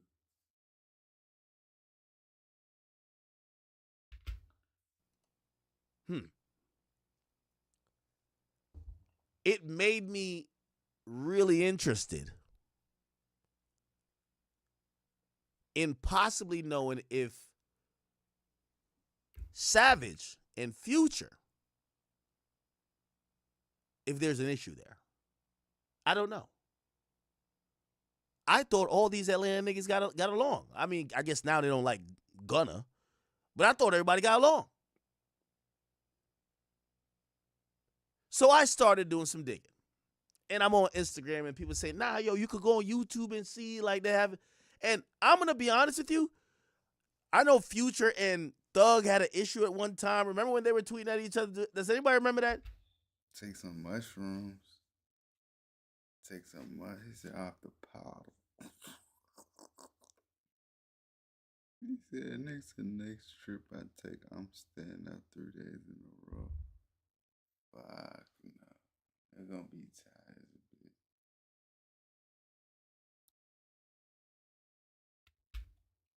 Young Thug, Future, beef. It was on Twitter, actually. It was an internet argument. Apparently it was ignited by Metro interested about mixtape culture. I remember it was like, boy, slow down with dropping all that trash. Remember that? So every day I wake up, new mixtapes are falling out of the sky, and they say, yo, who you talking to? So put some names on that shit, little boy. He said, nigga music can never sound nowhere like mine's. I think you guys were, if you guys were to stop drinking so much cheap liquor and high-tech syrup, you'd be able to think before speaking and typing. Future jumped in. Yo, you'll never have the juice like that. Thug said, what juice? So, okay. Oh, the juice that Metro ran with. Oh, okay. Then he says, shit like this made me realize these niggas are really sitting in the studio together throwing subliminals on their own teammates. Metro said, you got to be crazy if you think I subtweeted Thug. That's corny. People are allowed to believe what they want, though, true or not. Metro then says, Thug, I'm in the city at the spot right now, bro. And we know each other in real life, so you can pull up whenever, cuz. You know I ain't no hoe. Then Thug said, Metro, I'm going to beat the shit out of you, fool. One thing I like about Thug, he ain't deleting nothing. Then he put a smiley face. Wow. Now, that escalated a little bit more. Do y'all remember when it was like slowed down on dropping?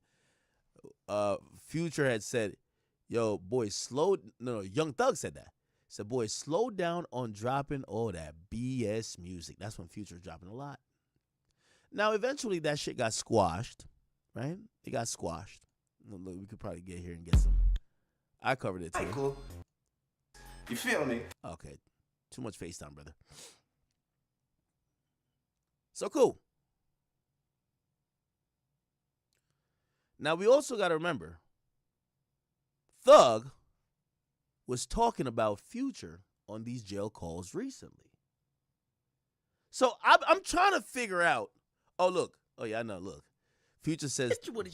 Oh, it's man. not, but fuck it.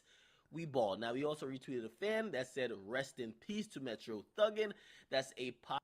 Okay. Yeah. I was getting all that shit. Now, what happened after that, right? I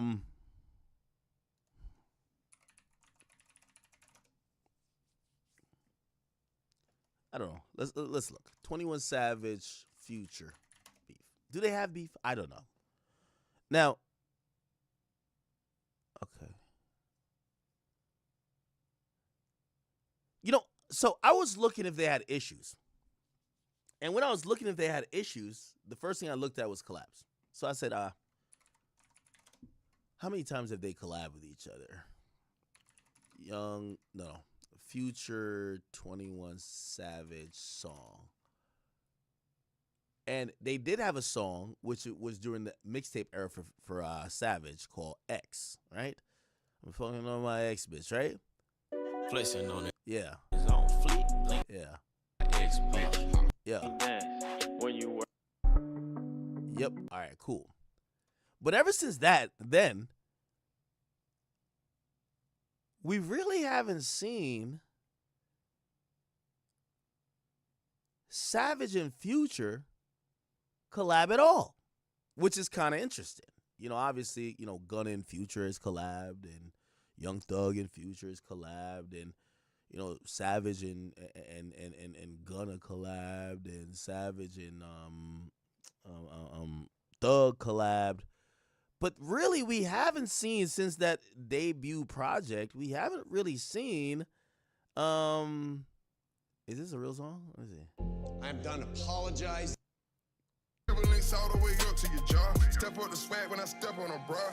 $2.50. Ooh, that's the cheap. Yeah, I don't think this is a real song. Yeah, this is not a real song.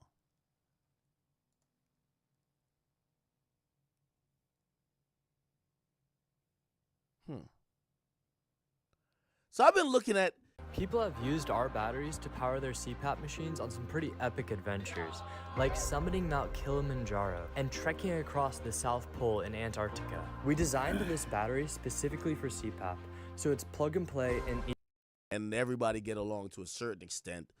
We would see it. Like, you know, people were thinking there was issues with Baby and Savage, and Baby and Savage got a record on Savage's album. So even if there was an issue, which I see Reddits and whatever speculate about it, they clearly are working together, but we haven't seen anything with Future and Savage, and that's where I'm trying to figure out where the problem is, if there was a problem. I don't know. Actually, let me see. Where would have it? Because, chat, there's nothing that's really like coincidence. Trust me.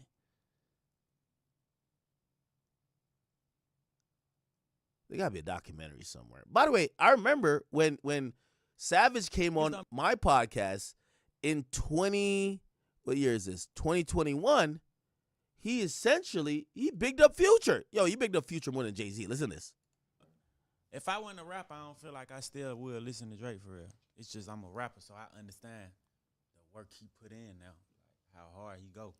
Wait, like why when though? you ain't no rapper, all them statistics don't mean shit. A regular street nigga don't give a fuck about how many times you went #1, like how many white people listen to your shit, because they don't even think that them niggas, the farthest they think is the club. Who's selling this club out? That's who they think is the biggest niggas. Like in Atlanta, it's a lot of niggas who you really can't tell them Future ain't bigger than Drake. I would say this cap, but really? On God, nigga. I used to think that Drake ain't really no big mixtape artist like that. How you got all your Drake albums, you probably really went in the store and bought them motherfuckers. Every Apple Future Music. album I ever heard was a bootleg. Niggas was bootlegging it or going to live mixtapes. So when nothing was the same or whatever, all that type of shit came out, nigga ain't knowing how to get to that shit. So he basically said that Future was, and I think that was the longer thing. We don't have to watch the whole thing. He was basically saying Future, you know, people look at Future like they look at Drake in Atlanta. And I was a little bit shocked. They haven't worked together at all. And there was like,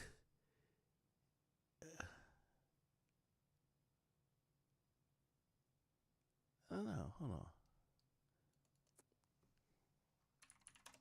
I don't think there was beef between them. Oh, a year ago. 21 Savage and Future beef explained. Let's hear this. Welcome to In the Know. Hell no. Here today, you definitely in Future got upset with Drake for doing the No. We need a better. We need a better. That nigga sound. Oh, Clem shares story why they're not cool. Okay. Who's this guy? So when they go to handcuff, he started yelling like a bitch. Help! Help! Nigga, y'all on trial with a RICO, nigga. Everything y'all doing is f***ing up Thug even more. If it one nigga that got took down by his crew, it was that nigga. Okay. Do you think they were saying in Drake's diss the original when he was going at Future, like shooting like some little subliminals? I mean, he probably was going at Future because anybody that know the real deal about down in Atlanta and what goes on in music, just period, you gotta understand.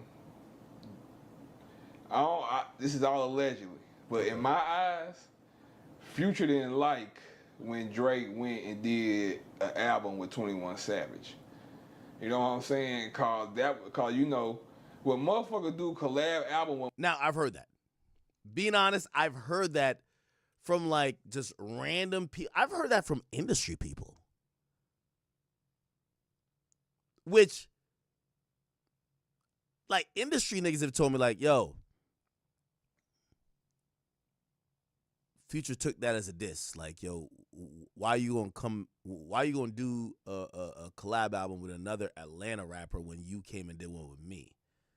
I'm still a little bit like skeptical about that because why the fuck would Future care? Future did mad like collab albums, right? He did one with Thug, right? Did he do a collab album with Thug? Future collab. Yeah, Super Slimy, right? With Young Thug. Yeah, he did one with Young Thug, Super Slimy, right? Then he did one with Juice WRLD too, right? Juice WRLD. World on Drugs. Let me see, how many does Future have? He's had 4. One with Thug, one with Juice WRLD, one with Uzi. Then he has a couple with 2 with Metro, but he also has What a Time to Be Alive with Drake. So at least 6 or 7. So this isn't all the way accurate. Why the fuck would he care if Drake, if he has 6 or 7, Drake literally only has 3 collab albums. One with Future, one with Party Next Door, and one with Savage. Why would that be the thing? When motherfuckers, they put that shit into the high statue, like me and you gonna do collab album for the rest of our lives. You know what I'm saying? This is something big, something ain't nobody never done. Drake and Future. And then next thing you know, Drake do a whole one with 21 Savage. And the word that I got, it's all allegedly, I don't know, the word I got, you know, Free Bands and 21 Savage crew, they don't get along. That's what I'm hearing. I don't know if it's true, but that's what I hear. You know, it's allegedly some shit went down. Motherfucker sold somebody a condo, and when they bought the condo, they didn't know the nigga kept the keys and the door opener and all that shit to get in. So when the other nigga went out of town, the nigga that sold the condo to him went back in there and took shit. What? That's all alleged. That's what I'm hearing. Damn. I've never heard that. That's the first time I heard that, chat. Okay, but all right. Now, we're keeping this alleged here, chat. We're keeping this alleged. We're working through all this. We're getting through all the tweets. But instantly this morning, when I seen this, I'm like, Well, I seen it yesterday with Future's tweet. I'm like, is Future kind of reacting to the news that Savage is selling 53K? But I'm like, why the fuck would Future be just doing that? Then I seen Savage's shit. I'm like, okay, Savage is responding. So now I'm like, Atlanta's had us fooled for a long time that, you know, maybe everybody aren't the best of friends, but we never know the real stories. We never really know the real stories. So we got to find the real stories. I don't know who this guy is. You got to hear it from either the horse's mouth themselves, or you got to hear it from some niggas who be knowing the niggas that be around the niggas. I don't know if he's one of them. Yeah, so there's some underlying. So it's like some That's some street. underlying- This ain't it's got some nothing to do with And by the way, when we were hearing even part of the reason that Future supposedly was mad at Drake, it was supposedly, yo, you dissed me because you came to Atlanta and did a collab album with another nigga. Now, I always thought, well, how does that other nigga feel, or how do you feel about that other nigga if it's put like this. Imagine, all right, me and 6ix9ine were friends. 6ix9ine gives me all the interviews. One day 6ix9ine comes out and he says, yo, I'm doing an interview with DJ Vlad. And I'm thinking, yo, you doing an interview with DJ Vlad? Man, nigga, fuck you for that. If that's how I feel, not only would I feel entitled to all 6ix9ine interviews, I might also probably look at DJ Vlad like, man, you gonna do some shit with that ain't shit nigga? So, okay. Yeah, some street shit, but, you know, egos, you know. So this was Future chance to go at the nigga. And I fuck with Future. Yeah. Future the realest nigga to me. Future, he ain't cuffing no bitches. You can't find you show me where Future cuffing a bitch. That nigga fucking them hoes and keeping them moving. Have you ever ran into Future? Got any Future stories? No, I've been in the studio with Future a few times. Man, speaking of like that whole thing, ATL, have you been keeping up with the whole YSL? Okay.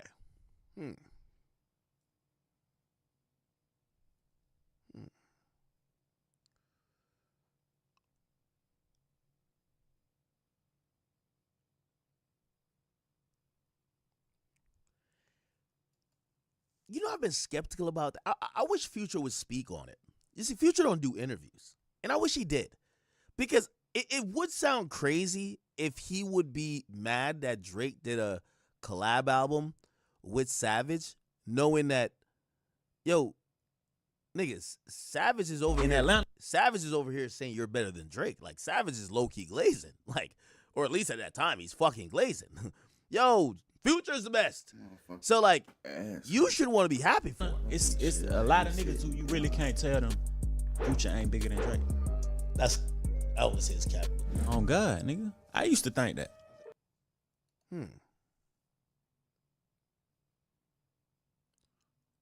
Why Future hates 21 Savage?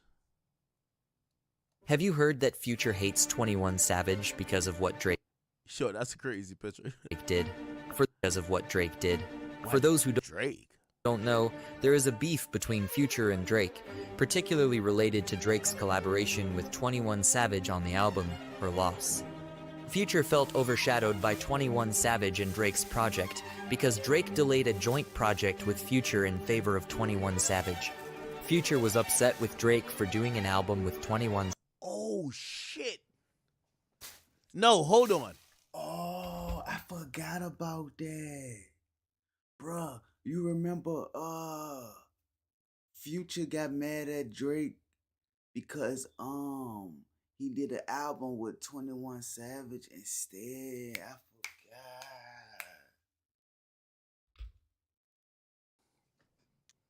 Y'all remember when Future Drake? Wow. Remember when they announced What a Time to Be Alive 2? There's a video. There's a video of them doing it. Wait. Do y'all remember that? Okay, that might make sense, but why would you be mad at Savage? You should be mad at Drake. What a Time to Be Alive 2. Here we go. Nah, They had that because Savage was like, nigga, you ain't the hottest in Atlanta. You know what I'm saying? Savage said some shit like that. announced it. Announce. It was like with some change or something.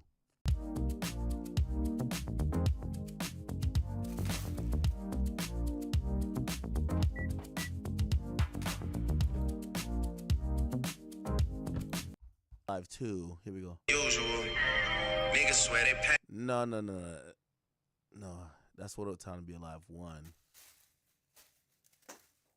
It was something about a free bands OVO chain. Drake, Future, FBG OVO chain. That's what it is. Chat, I remember everything like. Wait, fuck, that's not it. I remember. Do y'all remember? That's when they were hinting like, yo, we're about to. He just said, I remember everything. You want the right video. Then he said, nah, that ain't it.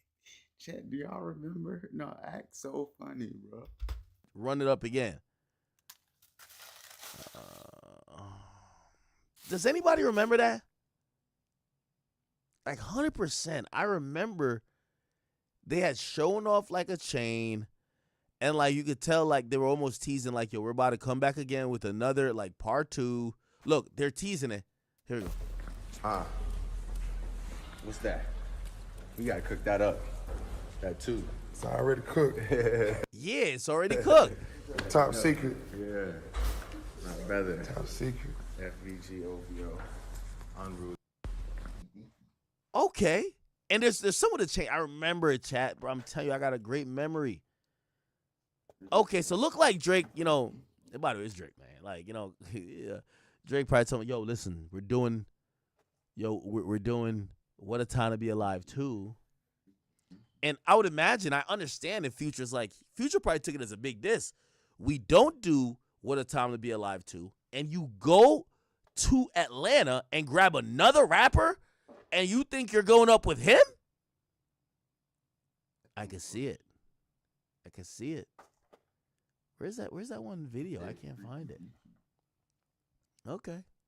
That's what made him go work with. They definitely were teasing that.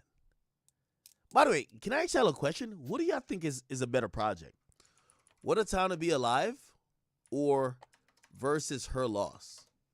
What do y'all think was a better project? What a Time to Be Alive. What a Time to Be Alive. That bitch had that jumping. That bitch was so hard.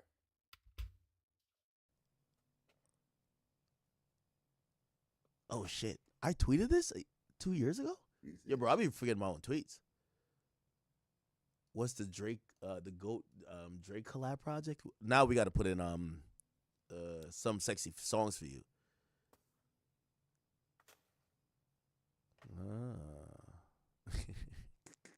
You remember when people kept posting this shit with me?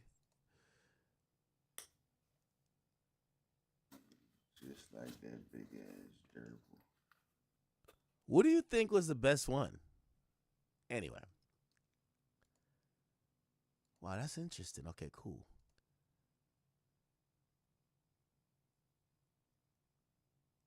So Future had bought Drake an icy FBG ring.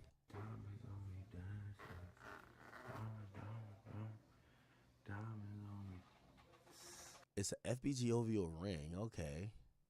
Look like they definitely were getting ready to go do some shit. Okay, so this is making sense now. Let's go back to this guy. Where's the guy? Fuck. Oh, no. Oh, we're listening to this, right? Savage project because Drake delayed a joint project with Future in favor of 21 Savage. Future was upset with Drake for doing an album with 21 Savage, as it made their collaborative album less significant in comparison, so he decided to diss Drake on his new album with Metro Booming titled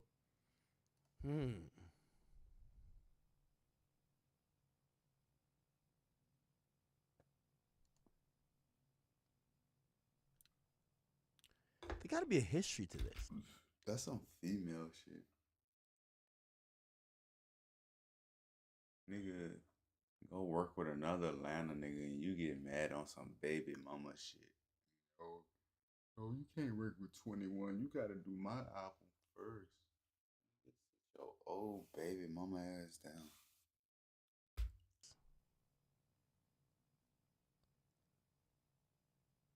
I feel like that guy that mentioned the apartment thing. I've never heard that before, honestly. Never heard that before.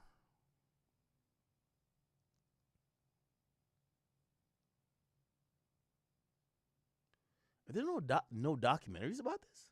That's the thing about Atlanta. Even if there's issues, there's no documentary out there.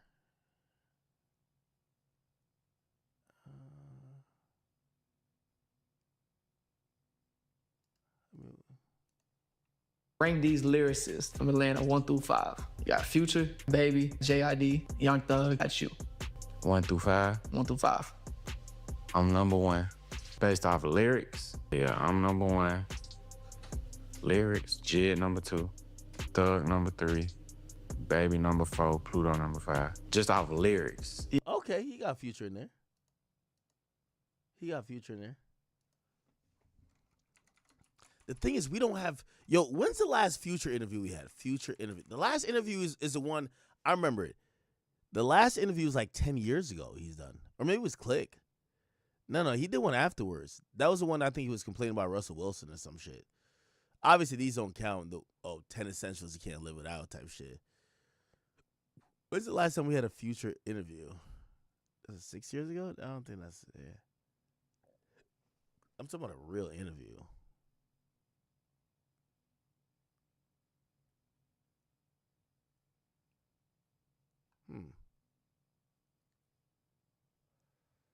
I don't know. Oh, this was the like Jay-Z say, playing football in the future. What you would have done in the future. I didn't mean it like that. Like, and I was just like, you supposed to be bigging up the rap community. You need to let the NFL deal with NFL. Right. You supposed to be bigging up me. Anything. Right. We come from the trenches together. Right. I come from the streets. You come from the streets. You supposed to be bigging me up. Right. You supposed to be giving that no. Yeah, that's the last time there was like a real interview of him. Rank these lyricists from Atlanta 1 through 5. I can't find too much on it. 5. So maybe if y'all have like a documentary, let me know. 21 Savage, Future, Big Bang. What did he say about Future in the Big Bang? I'm about to go smoke. I'm not going in the shed though. I'm just gonna be on the back. I ain't gonna lie. I don't feel like going in this shit.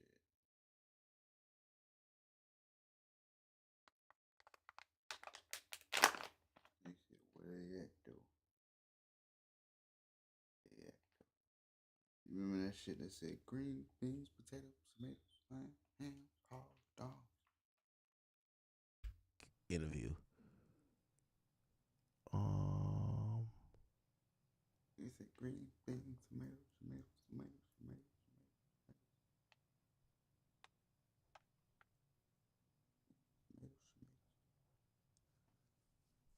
Didn't he mention Future in there?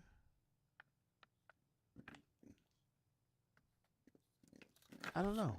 Anyway, all right. Am I tripping? Oh, SG Tip stole from FBG. Are you serious? How do you know this?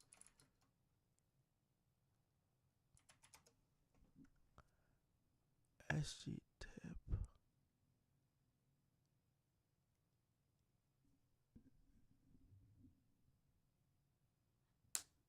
Future don't like 21 because what happened to Lil Marlo? Check Atlantaology.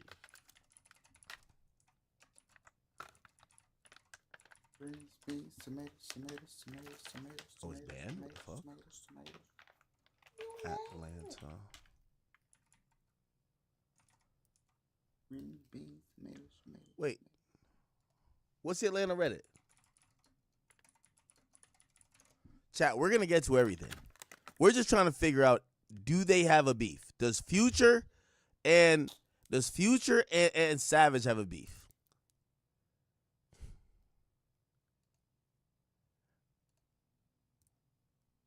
We're going to get to the apology, too. What the fuck is this? Okay. 21 Savage. Allegedly, the guy who shot 21 Savage and what? What the fuck? Yeah, this should be like mad federal when you go on Reddit.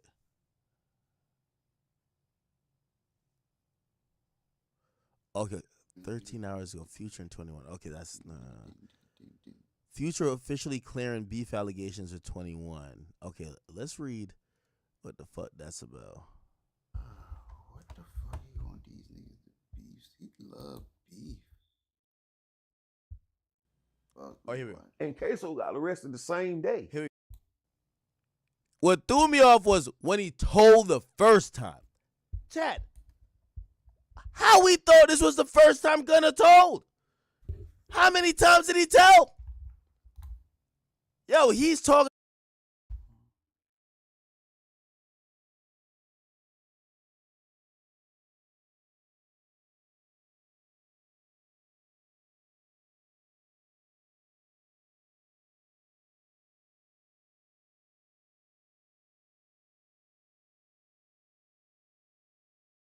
He said, I'm a street nigga, ain't get nothing but some pain from it. Straight up.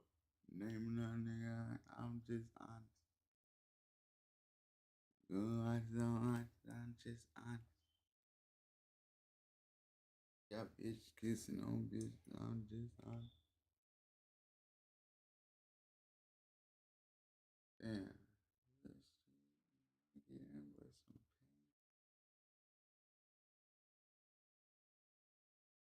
That is crazy. Niggas who claiming the street so bad, but don't nothing come from that shit but pain, bro. Pain, mistakes, regrets, losses, a couple wins. Police. What about Gunna like he's an habitual teller? He's a blabbermouth. He's a serial snitch. He's like, what the fuck? Now it had me going to Google. Bro, I ain't gonna lie. I just Googled shit verbatim. How many times did Gunna tell? Yeah, I'm sorry. Chat, I don't got the patience no more. Oh shit. Gunna snitching on CNN. Oh, that's what they talking about. The Crime Stopper shit. Gunna be rapping about that shit. He said he took a life, they took a life. What did he say? He took a life, they took a life, and then my cousin locked for nothing. Yeah, man. He said he took a life, and then my cousin lost his life for nothing. You know what I'm saying? That nigga AK don't be listening, man.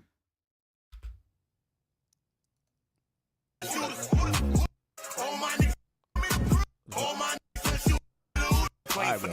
Whose music is that? Come on, cut it out. So the one we know is this. Please state after each statement whether or not you agree or acknowledge that statements are true, okay? Yes, ma'am. Yes, ma'am. I became affiliated with YSL. On a song that I forgot what song it was, but Thugger was like, tell me how you get me out the game. And then he started saying, yes, ma'am. The way Gunna was saying in court, that he killed that part of the song. Around 2016. Is that true as it pertains to you, Mr. Kitchens? Yes, ma'am. YSL is a music label and a gang, and you have personal knowledge that members or associates of YSL have committed crimes in furtherance of the gang. Yes, ma'am. You were present when law enforcement officers stopped a vehicle in which you were present along with Jeffrey Williams, wherein hydrocodone, methamphetamines, and a firearm were recovered. These items did not belong to you. Yes, ma'am. Wait, is this the first time he told or the second? I don't know. I can't keep up. By the way, is this even snitching? Yo, ever since I heard, this is my new hero. You want to know my new hero? Well, I don't like what he did, but like, I feel like I like hypocrites as long as they're so blatant with their hypocrisy. Who cares? Look, listen to this. This is my new hero.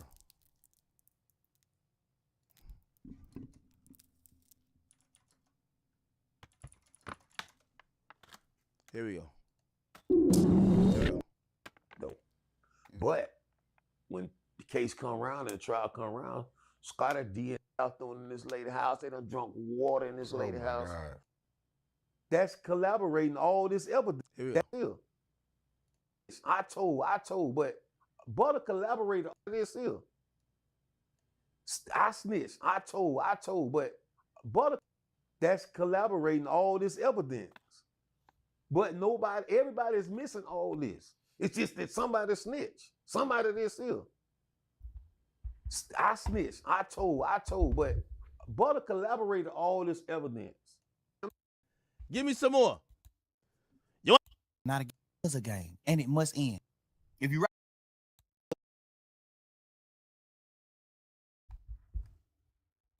Good, and Devo didn't he had on a regular shirt. Kitchens believes that mistaken identity played a big role in this case. How's this? Okay. Is it snitching part that he's talking to the Crime Stopper niggas? Or is he, because he's saying the people who killed so-and-so was wearing red? What's the snitching part? And he knows one thing for sure, that his cousin is innocent. And it's not right because you think you have one in jail for the crime, but it's not the right guy. So I was gonna tell him the first time.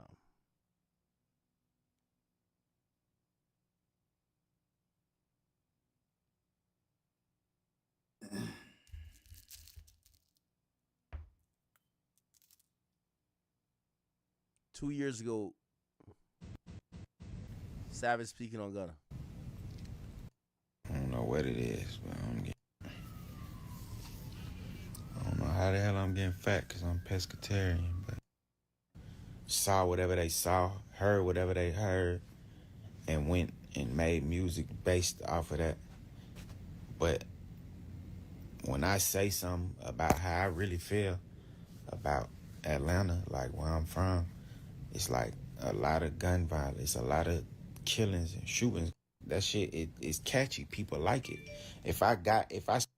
So it's like, what would y'all rather, like, attention, like, oh, but disagree with what I'm saying? Can somebody tell me why? All right, he ain't speaking directly to it. Look, give me some McDonald's. When you come back, I might remember something. Can you do that? Oh yeah, Big Mac, fries.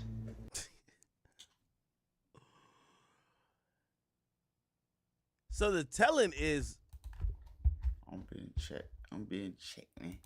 I'm about to go in the garage and I said garage.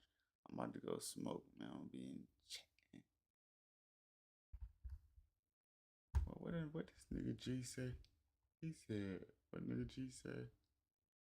You ain't sleep over there, is your OG? Nigga, I don't sleep, bro. Look, G, I don't sleep, bro. I go to work, I come home, I still don't sleep when I come home, little bro. Why I look tired to you, bro? Why I look tired to you, bro? Fuck. No, I'm playing. I am kind of tired though. But no, I'm about to go smoke real quick.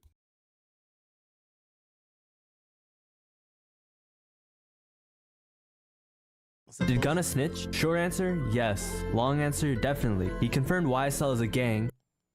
when did he snitch the first time? Is it the other thing? The Crime Stoppers? Okay, cool, whatever. Let's keep going with the tweets. He then tweets,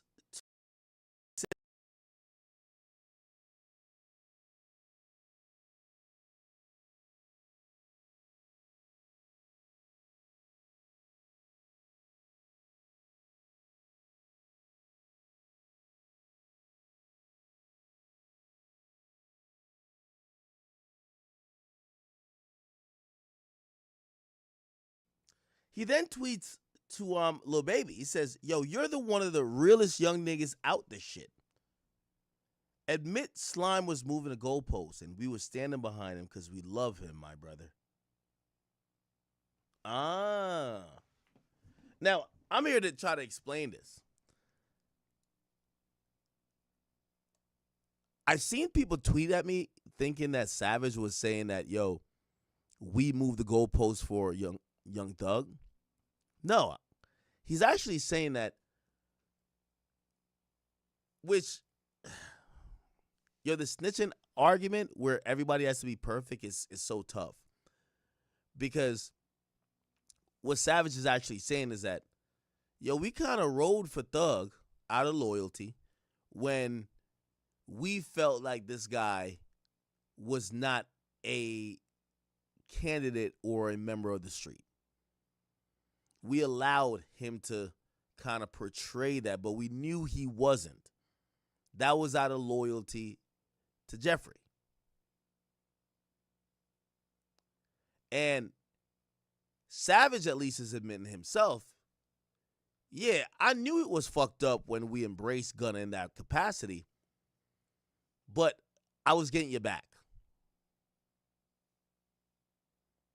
And he wants Lil Baby to kind of like get on board with this type of thinking and be like, yo, bro, come on. Like, you know this shit's capping, right? Like, we knew, you know, Gunna was on whatever type of timing, but we let it pass.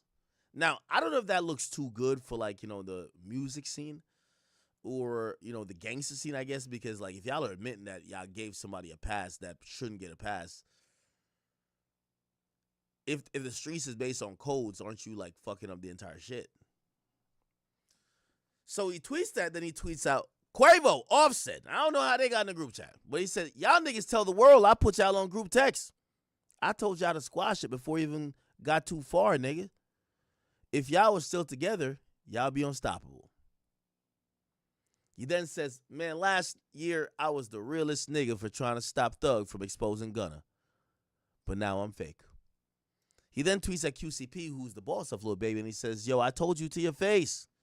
You did wrong at the party, but I never bashed you on the... Build a website you love with Wix. For your words, create your brand. Your opportunity, your breakthrough. Feeling a vibe? Run with it. From can't look away to gotta have it. Make every detail yours. Bring out what's hot. Remove what's not. Crystallize it. Instantly set a tone that speaks in your voice to your audience. Keep moving. Your site grows with you. Add solutions that meet you where you are and take you where you want to go. Smooth to make, easy to love.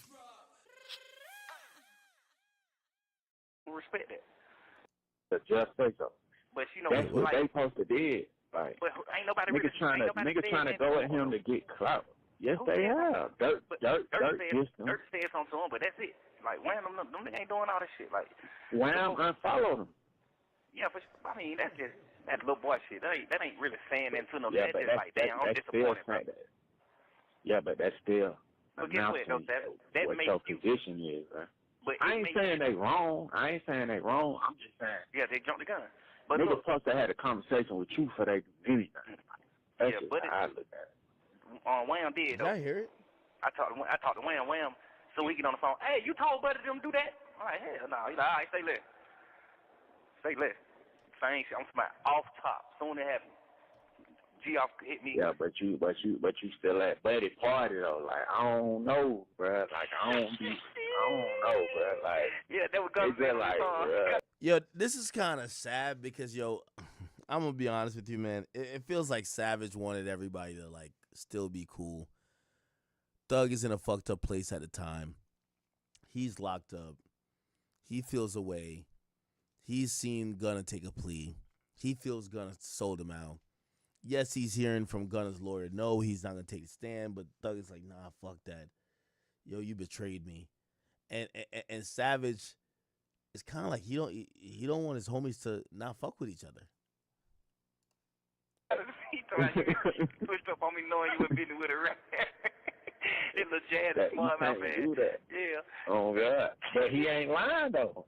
He ain't lying. He did what's wrong too. You a rat too, but nigga, you shit. He ain't lying. That's true. I understand that too, but get what? The only thing I'm Did gonna I say I hear respect the about audio Buddy right? is I can't. Buddy probably didn't know nothing about that before he started fucking with a nigga, and then a nigga really helped him. A nigga really took him where he needed to go. You know what I mean? Now, by the way, to wrap up that Future point, look like Big Bank, who did chime in earlier, and Big Bank is right here. He got Pluto, and he got Savage on the phone. He got both of them on the phone. And look like whatever issues they did have, which we couldn't find much of it other than this whole Future felt a way about the inclusion of Savage on a potential Drake project in terms of a collab album, because he feels like, we did a collab album first. Why are you going to do it with somebody else, right? But whatever that energy was, whether Future did have that energy or not, clearly now we see both of them on the phone, right? So it looked like they've squashed it to a certain extent. Let's see. Did Savage post anything to his Instagram? No.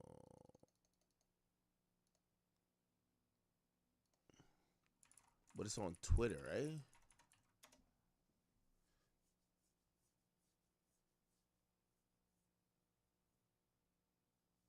Yeah, none of them even posted it. But Big Bank, he posted it.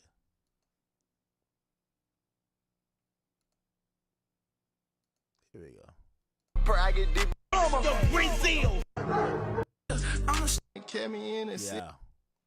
So it looked like they've gotten on the phone together. Now, didn't they ask about Young Thug in his new interview?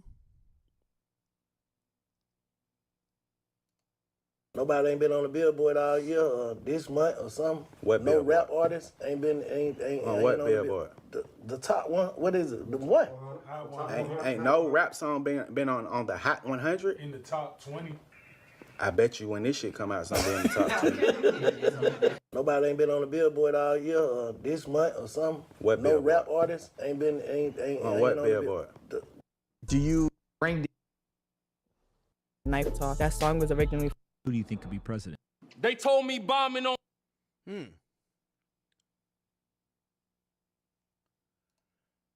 All right. So again, it looks like, and I'm telling you, man, it's hard to kind of like figure out this like Atlanta like lore and the beef that's going on there, because they're not telling us much. And when you do get someone like Savage, who it's not that he says he's gonna do something to nobody, but like he kind of like responded to Future. You're like, did they have an issue, or was there not an issue? Now, the reason why I kind of believe this Future and Savage thing too is, if you type in Future and Drake, a lot of shit comes up in terms of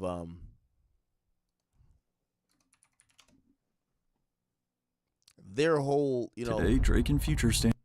In addition to their Zaytoven-produced single "Used to This," also came in April of 2020, winning a Grammy and becoming Future before, and it makes Drake and Future album not as album with instead.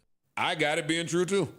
I have it being true. I got it being true. Now, I'm not saying he's thrown it. Oh, here we go. Okay. Collab albums with other rappers in the past. The fact that Future had been pushing. Here we go. Big rumor that Future. Oh, it was Nori who, whatever. Yeah, so everybody heard this shit. Behind the scenes, as Drake and Future had never gone this long without being seen together. And then, in November of 2022, following Drake's collab album Her Loss with not Future but instead another rapper, 21 Savage, this would only fuel the rumors even more. I heard that's a big rumor that Future is not too happy this Drake and 21 Savage album. Because Future and Drake did an album before. And it makes Drake and Future album not as important, I would say. That's what he feels. According to rumors, Future was upset that Drake teamed up with 21 Savage for an album. While we've seen Future himself do collab albums with other rappers in the past, the fact that Future had been pushing for the release of him and Drake's sequel, What a Time to Be Alive 2, claiming on Instagram back in 2019 that the album was already cooked up, it is possible Future was a little jealous that Drake chose a different Atlanta rapper to do an album with instead. I got it being true too. Y'all think that Future is jealous? I got it being true. I got it being true. Now, I'm not saying he's throwing a temper tantrum in his new 8-figure house, but I think he looked at his phone with one of those meme faces. But again, while nothing was ever confirmed, another year passed with still no sign of the two together. However, speculation would only skyrocket in 2023 when Drake dropped his album For All the Dogs, with the deluxe edition totaling out at a long 29 tracks, and including features from countless industry rappers including 21 Savage, Yeat, J. Cole, Chief Keef, and Lil Yachty to name a Is the last collab with Future and Drake Wait For You? It better not be. What is the last collab with Drake and Future? Better not be Wait For You. Wow, it is. Wow. Keep in mind, like, Future was like mad odd when he was talking about that album. Like, he would just not want to talk about it, whatever. few. Not one of them was his formerly frequent collaborator, Future. Also seeing is the fact that Future did not repost or share Drake's album on social media like he typically always had in the past. At this point, their beef was all but confirmed. And then, just 4 months later, it was. In March of 2024, Future and Metro Boomin teamed up to literally shake the entire rap game as we knew it, with the release of We Don't Trust You. No. There was more shit. When, look, Future just...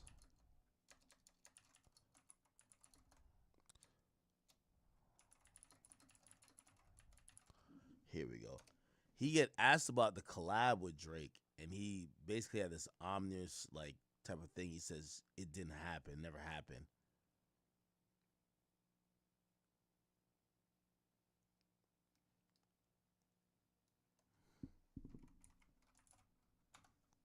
I think he had gotten asked about What a Time to Be Alive.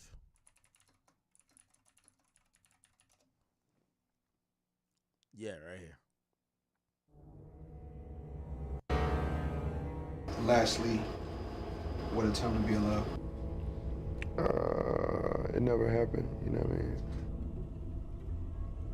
He disavowed like the full album that him and Drake worked on.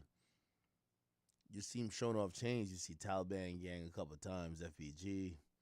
His OVO chain, not there. It never happened.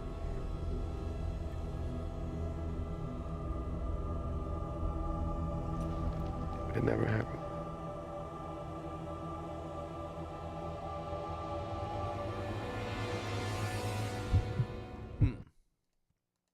Also recruiting the help of Kendrick Lamar, it was immediately clear that they were trying to take out Drake, featuring bars from Future on the album's opening track reading, "You a dude's #1 fan dog, sneak dissin' I don't understand dog," as well as possibly hinting at the real reason the two are beefing, pillow talking acting like a fed, I don't need another fake friend, can't be bout a hoe cause we sharing dog. These lyrics directed at Drake not only confirm their beef but also seem to line up with the theory many fans have made on the internet. After the release of We Don't Trust You, fans began tracing back Drake lyrics from the past few years. That could potentially now have a deeper meaning as Interesting.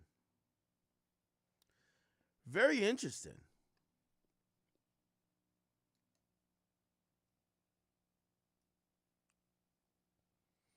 But we still gotta find like I feel like we have a good baseline of why they don't like each other. But anyway, fuck it. Cool. So let's get back to these tweets. Wham, you one of the realest niggas. Let's admit, that's what he basically said, that Slime was moving the goalposts and we were standing behind him. And by the way, they're talking about for the earlier situation where maybe he was on Crime Stoppers, right? Then Quavo went off, said, y'all tell the world. I put y'all on group text to squash it before it even got far. Nigga, if y'all was still together, y'all be unstoppable. Then he said, last year, I was the realest nigga for trying to stop Thug for exposing Gunna. Now I'm fake. Aunt Edna's is cozy, you thought. But then you found a room with more room on Kayak. Browse hotels, track prices, take space. Search and compare holiday travel with Kayak. The artists involved, right? When hold on, I lost my train of thought. Okay. Yeah. So essentially Savage, like even tweeting this out, you know what I mean? Most of this stuff we don't even know what's going on. You know what I mean? Like, again, even this like Offset and like Quavo shit, I'm gonna be honest with you, like even somebody who's like me who's in the blogs and I do that for a living, I kind of confirmed that like this whole Offset Sweetie thing, I confirmed it through their reaction. I didn't know it was true. I heard because, you know, bitches talk and this and third. So when Savage is kind of bringing some of this stuff to light, and even if he's trying to make a point about it, fans are kind of just watching like, wait, what the fuck? And what I'm saying is that Atlanta rappers have done a great job of concealing their issues, right? So, you know, I do think that Savage was looking at people trying to change a narrative on him. And, you know, I don't know what y'all think about it. And we could talk about the sales. People were starting to say, oh, Savage ain't keeping it real. And I do think that's the interview that fucked with him. People wanted, if Savage never did an interview, because you know what people wanted on the interview? They wanted him to be like, well, if I call Gunna a rat, I'm going to call Thug a rat. That's what they wanted. They didn't get that.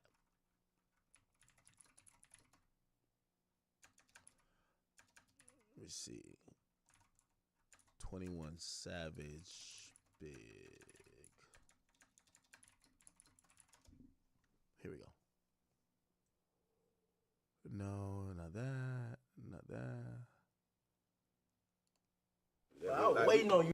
Slime didn't do nothing wrong to me. I in that situation. I kind of see. The only situation, the only thing I told Slime was, this your young man. You know this young. Here we go. Right? This is what I was looking for. You know in your heart, goddamn. Then I can't say that neither, cause it be like, I be like going back. You see, the Savage is a broken computer. He's a computer that every time you start it up, he gets blue screen. There's two things holding Savage back from being like a ruthless, like just dumbass street nigga. Is that Savage is a logical guy. And you can see he wants to say some shit out of loyalty, but his logic says, damn, that don't make sense. I can't say it. Right? Because he kind of want to say, yo, listen, you knew this nigga wasn't gangster like that. This nigga been told. But then, you know what he's thinking? Well, Gunna was out here claiming that he was a Crip.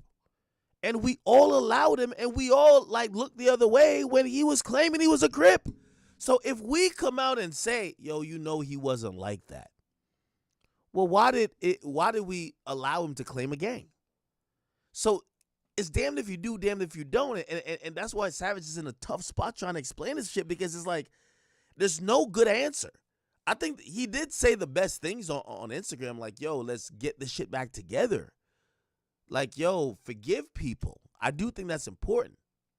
But what else do you expect? Back and forth about this shit, because in my heart, I don't feel like he did it to hurt him. But then again, I feel like do anything to get out sometimes too. Do get in that space in their head where it's like. Now, somebody said sidetrack. I'm definitely not sidetracked. I'm commenting on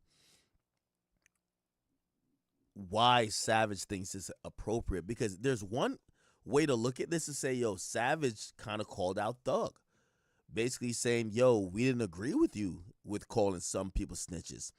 We were riding with you out of loyalty, but enough is enough. Let's get back to, you know, some family shit rather than do the other stuff. And I don't think that was necessarily his mission or his goal. You know? Anyway. I'll play a little bit more of this. Like, bro, fuck that, I'm ready to come home. But this how I think he was thinking. Like, this is my opinion. I feel like Gunna was thinking in his head, but I ain't saying I seen Slime do nothing. I ain't saying no specific nothing that I seen nobody do nothing like, oh, I seen this happen. I seen this person shoot this person. I seen him leave to go kill him. And that's the sad part about the Savage stuff. I think, any reasonable person could see both sides to some extent. When he's like trying to explain how he thinks Gunna may have felt, people feel like he's a snitch too, which that's the problem with, some of these situations and topics where people don't want to talk about him. I felt like he felt like what he was saying wasn't really snitching in his head. Like, it's just I agree with that. Saying some shit, but saying that goddamn, you've seen niggas commit crime. It's no way that Gunna thinks he's a snitch and then sings.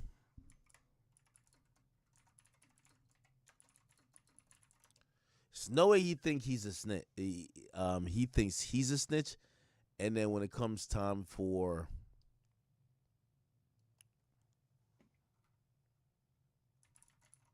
here we go.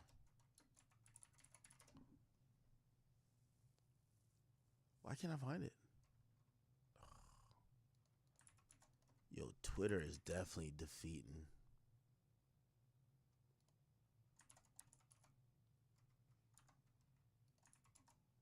Here we go. Can I find it?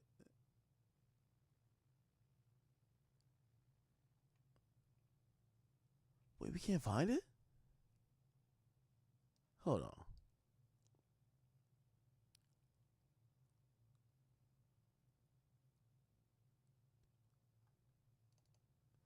You know which clip I'm talking about, right? It's Gunna in the club.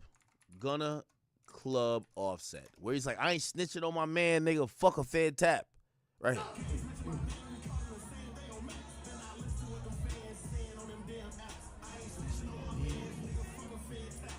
I told y'all then, I don't think Gunna think he a snitch. I think y'all keep calling him a snitch. I don't think if you said, like, Gunna knows not to do an interview because, honestly, he's doing well without it. And by the way, we got to get to that part of the conversation. I think Gunna would have signed his life away to be cool with, Thug when he just got out, because I think he did feel a little bit guilty. I think now after he realized it's been like 2 years or like a year and a half and y'all have kicked his back in and y'all want him to not exist, I don't think he's going to be apologizing for any time in the foreseeable future. Because why would he?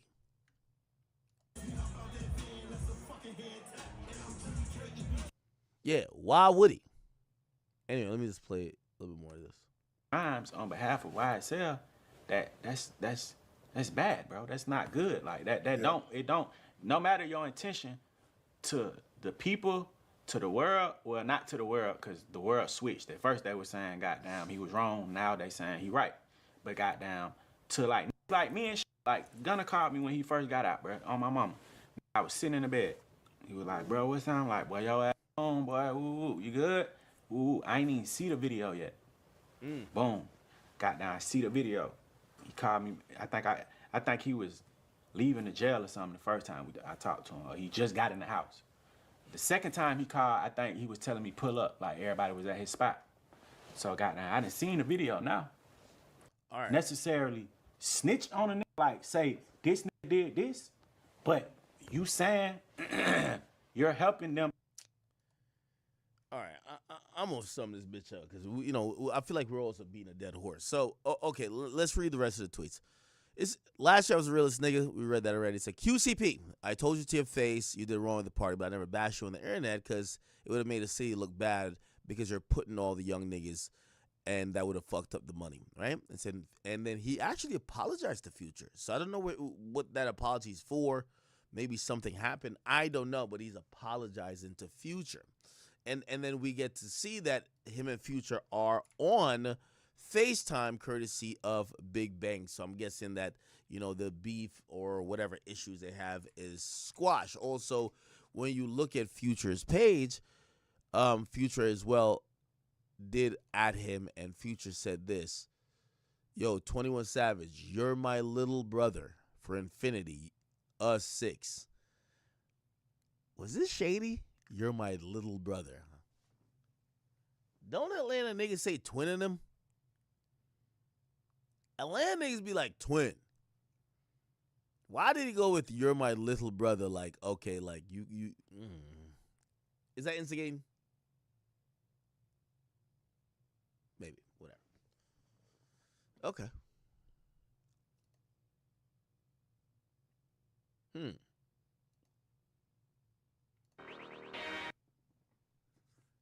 Then Future also tweeted, he says, bigger than the net. And he said, us. Okay. Yeah, I don't know.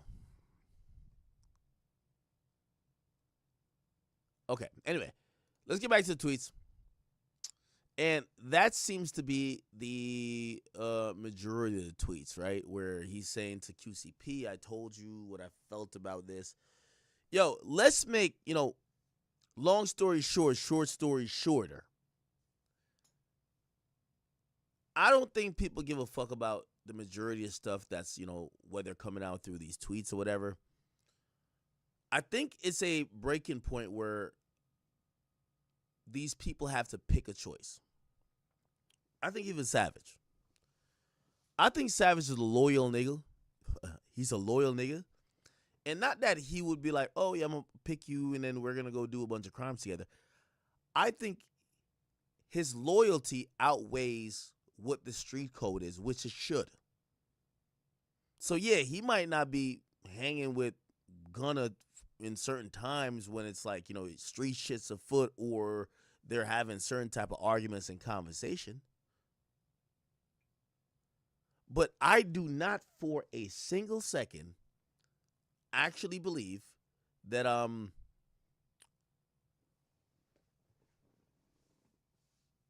when it comes time to like Future, or it comes time to like, not Future, specifically Savage. You can get anything you want on the internet. So why are we still taking gen eds like this? At Sophia Learning, we have a solution.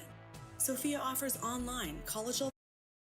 You're supposed to try to give your friend the benefit of the doubt. This is like this idea that you have to be like these rigid street codes and not talk to somebody ever again. Like these people, they know each other's families. Like these people, when it's their birthdays, they look out for each other. They know each other very well. Why the fuck would they just like succumb to the internet and just be like, yo, I'm done with this? Or fuck this guy because he broke some rule or some code that nobody really cares about. So I think that's what Savage was saying. He said at the end, fuck the streets. We ain't get shit but trauma from that. Matter of fact, let me get on Discord real quick too.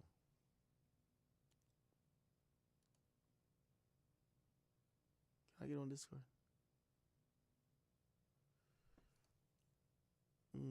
That's not the right one.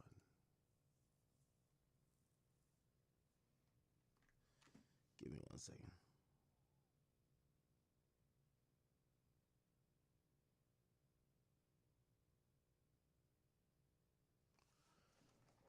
Yeah, so for me, man, I want Atlanta rappers to be just honest and truthful. I think Savage took it a long way today, but just be honest, bro, and truthful. That's why people are using words I know they don't like, hypocrite, this and third. Just be honest and truthful. That's it.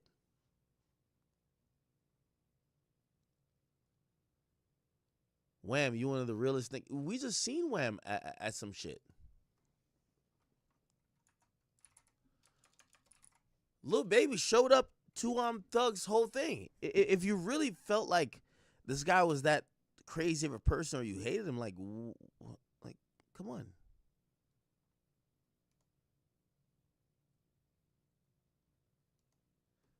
Do y'all get what I'm saying, or am I tripping?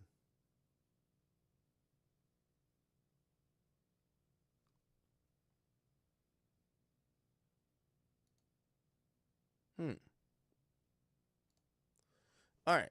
All good. Once again, let me kind of go through all these tweets.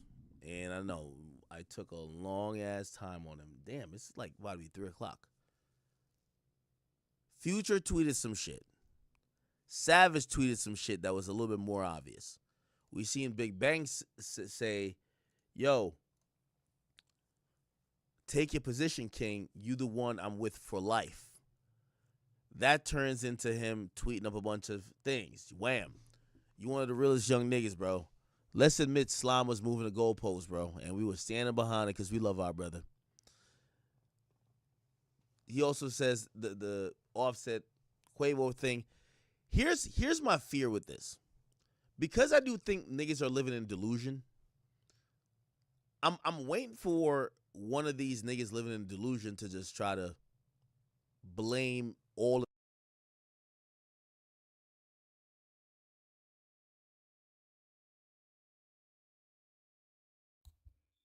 Act a asshole, bro. These niggas trying to stop generational beefs, bro. These niggas just want to see the generation under them, and under that generation just don't have to go through none of this shit. They trying, bro. And you talking about something. He do, act a fool, bro. Nigga go through too much in the street, man. Nigga trying to get away from that shit, and it's like they get looked at a type of way when they, I don't know, bro. That shit's just fucking dumb. So I need to just keep this shit off the internet.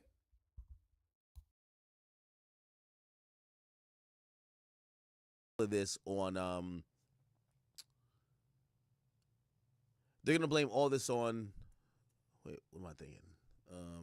They're gonna blame all this on Savage by him trying to play peacemaker and saying, hey, listen, maybe we don't gotta be like these super tough niggas who can't forgive, or maybe we should understand that this is why that happened, and there's a couple of circumstances that we should probably think about, and if we really do care about, you know, the legacy that we're building here, we got to have these conversations. And a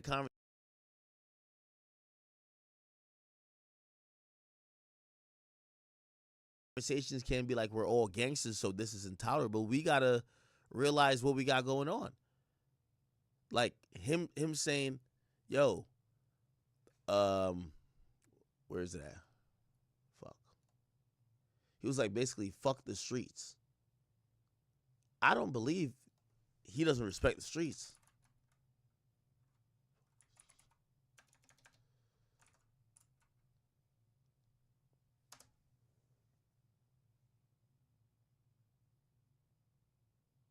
Yeah, here we go. No, not this.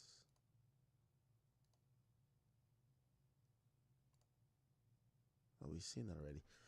Let's go to Savage page. Okay. So, my whole point is this.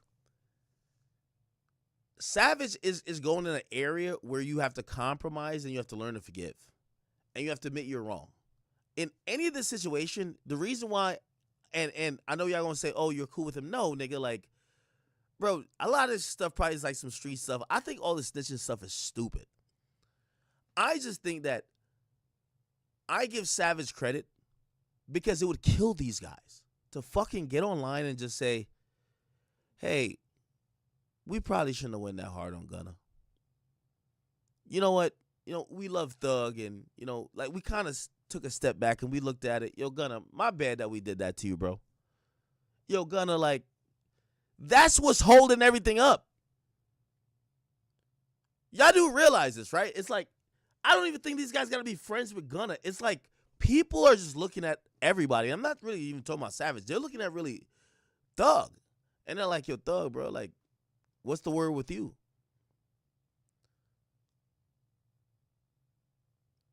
That's what people are looking at, like, oh, what's the word with you?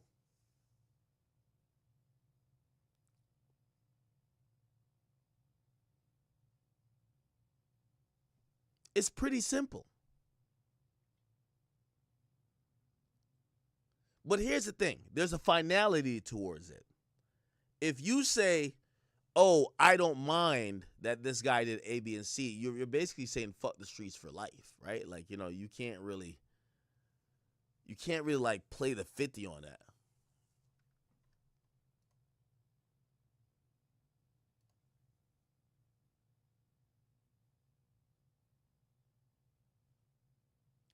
So I said, Gunna never apologized either, though.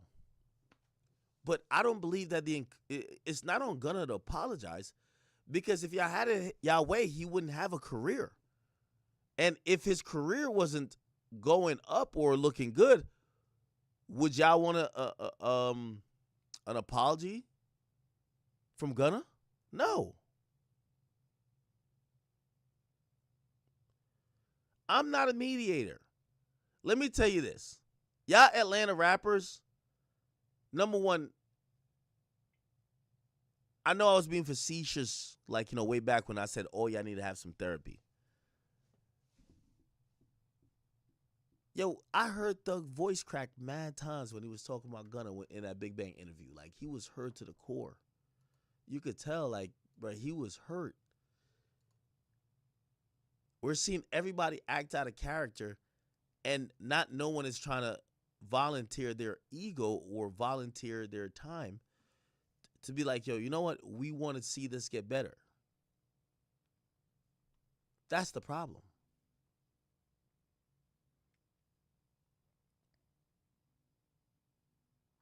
Let's see.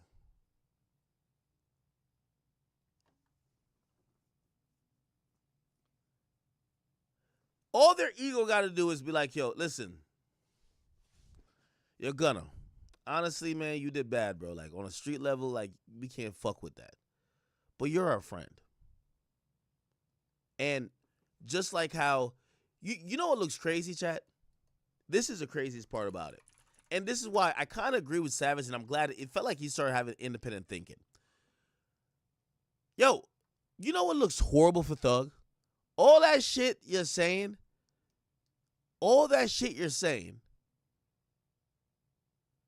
give me a second. This is your father, the man who gave you birth, the man who you probably were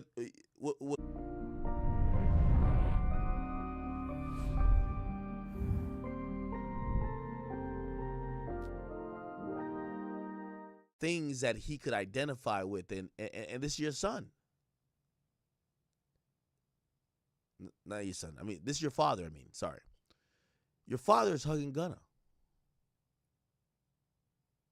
And when I first saw it, I'm like, I don't think this is the full story. The full story must be like they don't fuck with this guy. Like they don't fuck with the father. And then I looked on Twitter today. We seen the same guy. So back-to-back nights, the same guy is taking a picture with Thug. Because if Thug got all that energy to anybody else who could have that type of thing, what do you have towards yourself? Yeah, I get it. Your hands are folded, like you're not, but that's still your father. And your father communicates very frequently with someone you don't really seem to care about. And then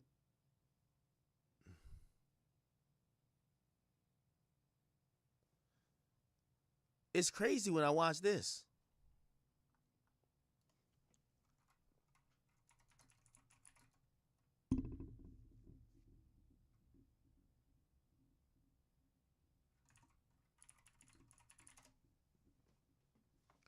It's crazy when I look at this and I look at this.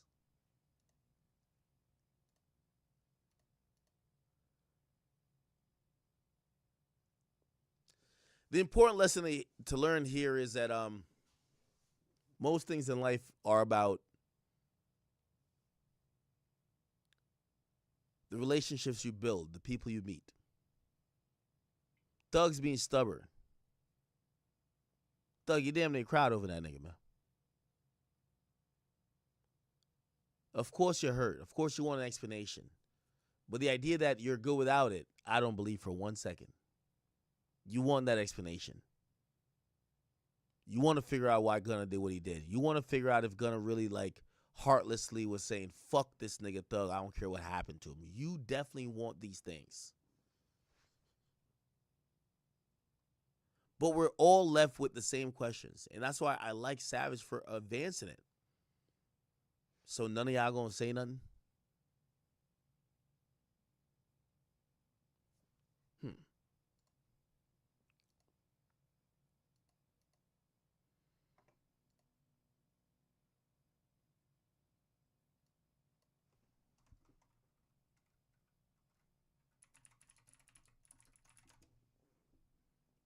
Never forget. Welcome to Perspective with Bank. And at the end of my conversation, I say, get my number if y'all want to know something. What make young the niggas smartest feel nigga gonna they be can like, spin the bitch ass nigga, police, you ain't though? telling them then.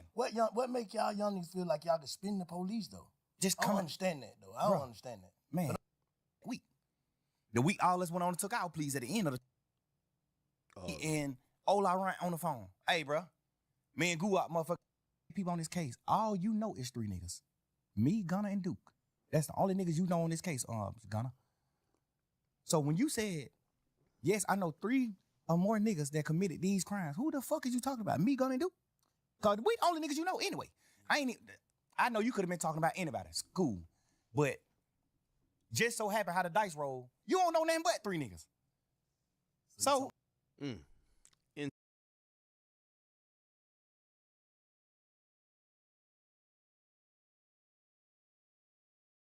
He keep playing this dumbass video. He love rewatching shit. Let it go, act.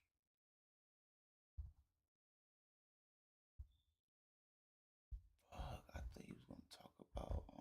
I mean that was okay. That was what the topics about too. I'm about to slide. My stomach hurt too. Bubbly. That shit is bubbly.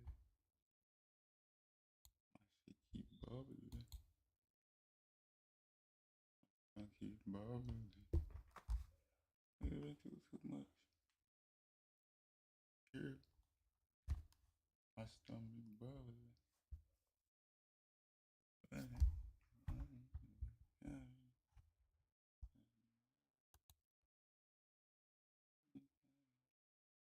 Subaru and our retailers are the largest automotive donors to Make-A-Wish, supporting